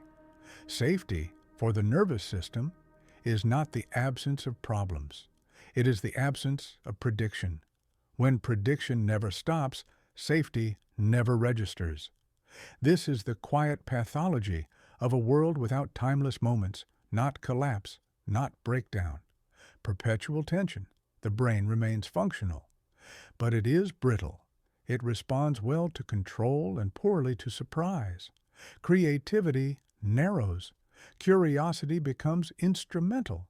Everything is evaluated in terms of use. What is this for? How does this help? What does this lead to? Questions that keep awareness pointed forward, never resting, never suspending. In such a world, even joy changes shape. Joy becomes conditional, brief, closely followed by anticipation of loss, because the future is always present, waiting to take something away. This is not pessimism, it is time saturation. When time dominates awareness, everything is seen through sequence. This will end. This cannot last. This leads to that. Even happiness becomes fragile, held too tightly, monitored. The nervous system does not experience joy as safety. It experiences it as risk, something to protect, something to maintain. And maintenance is exhausting. The timeless state interrupts this dynamic. Without it, the interruption never occurs. The system never resets. Stress hormones do not spike dramatically. They plateau, remain slightly elevated, just enough to keep the body prepared, not enough to trigger alarm. This is why the condition is difficult to diagnose. It does not look like crisis. It looks like modern life, productive, responsive, always connected. But internally, the cost accumulates. Attention fragments, memory blurs, emotion dulls, not because capacity is lost, because bandwidth is saturated. The brain is doing too much temporal work, simulating, comparing, forecasting, and without suspension, those processes never discharge. This also changes how people relate to stillness. Stillness becomes uncomfortable, not calming, unsettling, because in stillness, the mind has nowhere to project, and projection has become habitual. So stillness feels like standing on a cliff edge, nothing to hold on to. The brain rushes to fill the gap. Noise, thought, movement, anything to restore orientation. This is why silence is often avoided, not because it is empty, but because it threatens the narrative. It removes the frame the mind depends on. In a world without timeless moments, the mind does not trust suspension. It has learned that nothing is allowed to exist without purpose. So it assigns purpose compulsively, even to rest. Rest becomes preparation, preparation for more time, and the cycle continues. This is not an individual failing. It is a structural outcome. When environments are designed around constant engagement, the brain adapts by staying engaged. It does not complain, it complies, until flexibility is lost, and flexibility is the quiet measure of mental health. Not happiness, not calm. Flexibility, the ability to engage and disengage, to orient and suspend, to move through time and step outside it. Without timeless moments, flexibility erodes. The brain becomes one speed forward, always forward. This is why burnout often feels confusing. People burn out not because they work too hard, but because they never stopped holding time. They were always somewhere else, always preparing, always anticipating, even during rest. The timeless state prevents this by giving the brain proof that nothing breaks when orientation stops, that awareness can exist without management, that safety does not require vigilance. When this proof is absent for too long, the brain defaults to vigilance as identity, and vigilance is not sustainable. Eventually, something gives. Sometimes it is attention, sometimes emotion, sometimes the body. But the root is the same. The system was never allowed to stand down. This is why the question matters. What happens when the brain is denied exit from time? The answer is not dramatic. It is gradual narrowing. Life feels tighter, more effortful, less spacious. Moments feel crowded, even when nothing is happening. This crowding is not external, it is internal. Time has filled every available space. The timeless state is not luxury, it is not optional, it is structural. Remove it, and the system compensates until it cannot. This recognition does not need to create fear. It creates clarity. It reframes rest, not as indulgence, as necessity, not sleep, not distraction, suspension. Moments where awareness does not need to go anywhere. Moments where nothing is being prepared. Moments where the brain can recalibrate without unconsciousness. These moments do not fix problems. They prevent distortion. They keep the system honest, flexible, alive. Without them, life does not collapse. It constricts, and constriction is harder to notice than collapse because it feels normal until it doesn't. And as awareness sits with this possibility, a world where the mind never leaves time, something else becomes clear. that the timeless state is not an escape from reality. It is what allows reality to remain livable. It is not about avoiding the future. It is about not being consumed by it. This realization does not conclude anything. It opens attention toward the present moment, not as a goal, as a place where nothing is required, where the brain can rest, not by sleeping, but by being awake without direction. And as awareness drifts back toward that simplicity, toward the feeling of existing without needing to go anywhere, the narrative thins once more, not because you're trying to end it, but because there is nothing left to add. And in that thinning, the final movement of this exploration begins to form, not as an ending, but as a return to the moment you are in now, without explaining it, without finishing it, just allowing it to be what it already is. There is nothing left to explain, not because everything has been explained, but because explanation is no longer required. You are here, not as a point in time, not as a self moving forward, just here. And notice how ordinary that feels. No insight announcing itself, no conclusion forming, just the quiet recognition that nothing is missing. The brain is not waiting anymore, not for sleep, not for understanding, not for the next thought. Waiting has stopped because there is nothing ahead to wait for. Time is still present, somewhere in the background, but it is no longer shaping experience. It is not pulling awareness forward. It is not pressing from behind. It is simply inactive, like a tool placed down when not needed. And because it is not needed, it does not announce itself. This is the final thing the mind often misses. The timeless state does not arrive. It is revealed when nothing is added. All the chapters before this were not steps. They were layers falling away, narrative loosened, identity softened, future faded, not as an achievement, as a consequence. The brain did not go anywhere. It stopped going. That distinction matters. Because stopping does not require effort. It requires the absence of propulsion. And propulsion is thought, evaluation, comparison, expectation.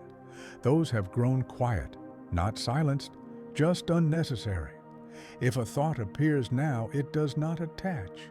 It drifts through like a sound from another room. Heard, not followed. There is no need to follow. Nothing waits at the end of the trail. This is why the moment feels complete without feeling finished. Completion usually implies closure. Closure implies sequence. But here, there is no sequence to close, just presence continuing. Breath happens, sensation happens, awareness happens. None of them are being tracked. This is not meditation, not focus, not rest in the usual sense.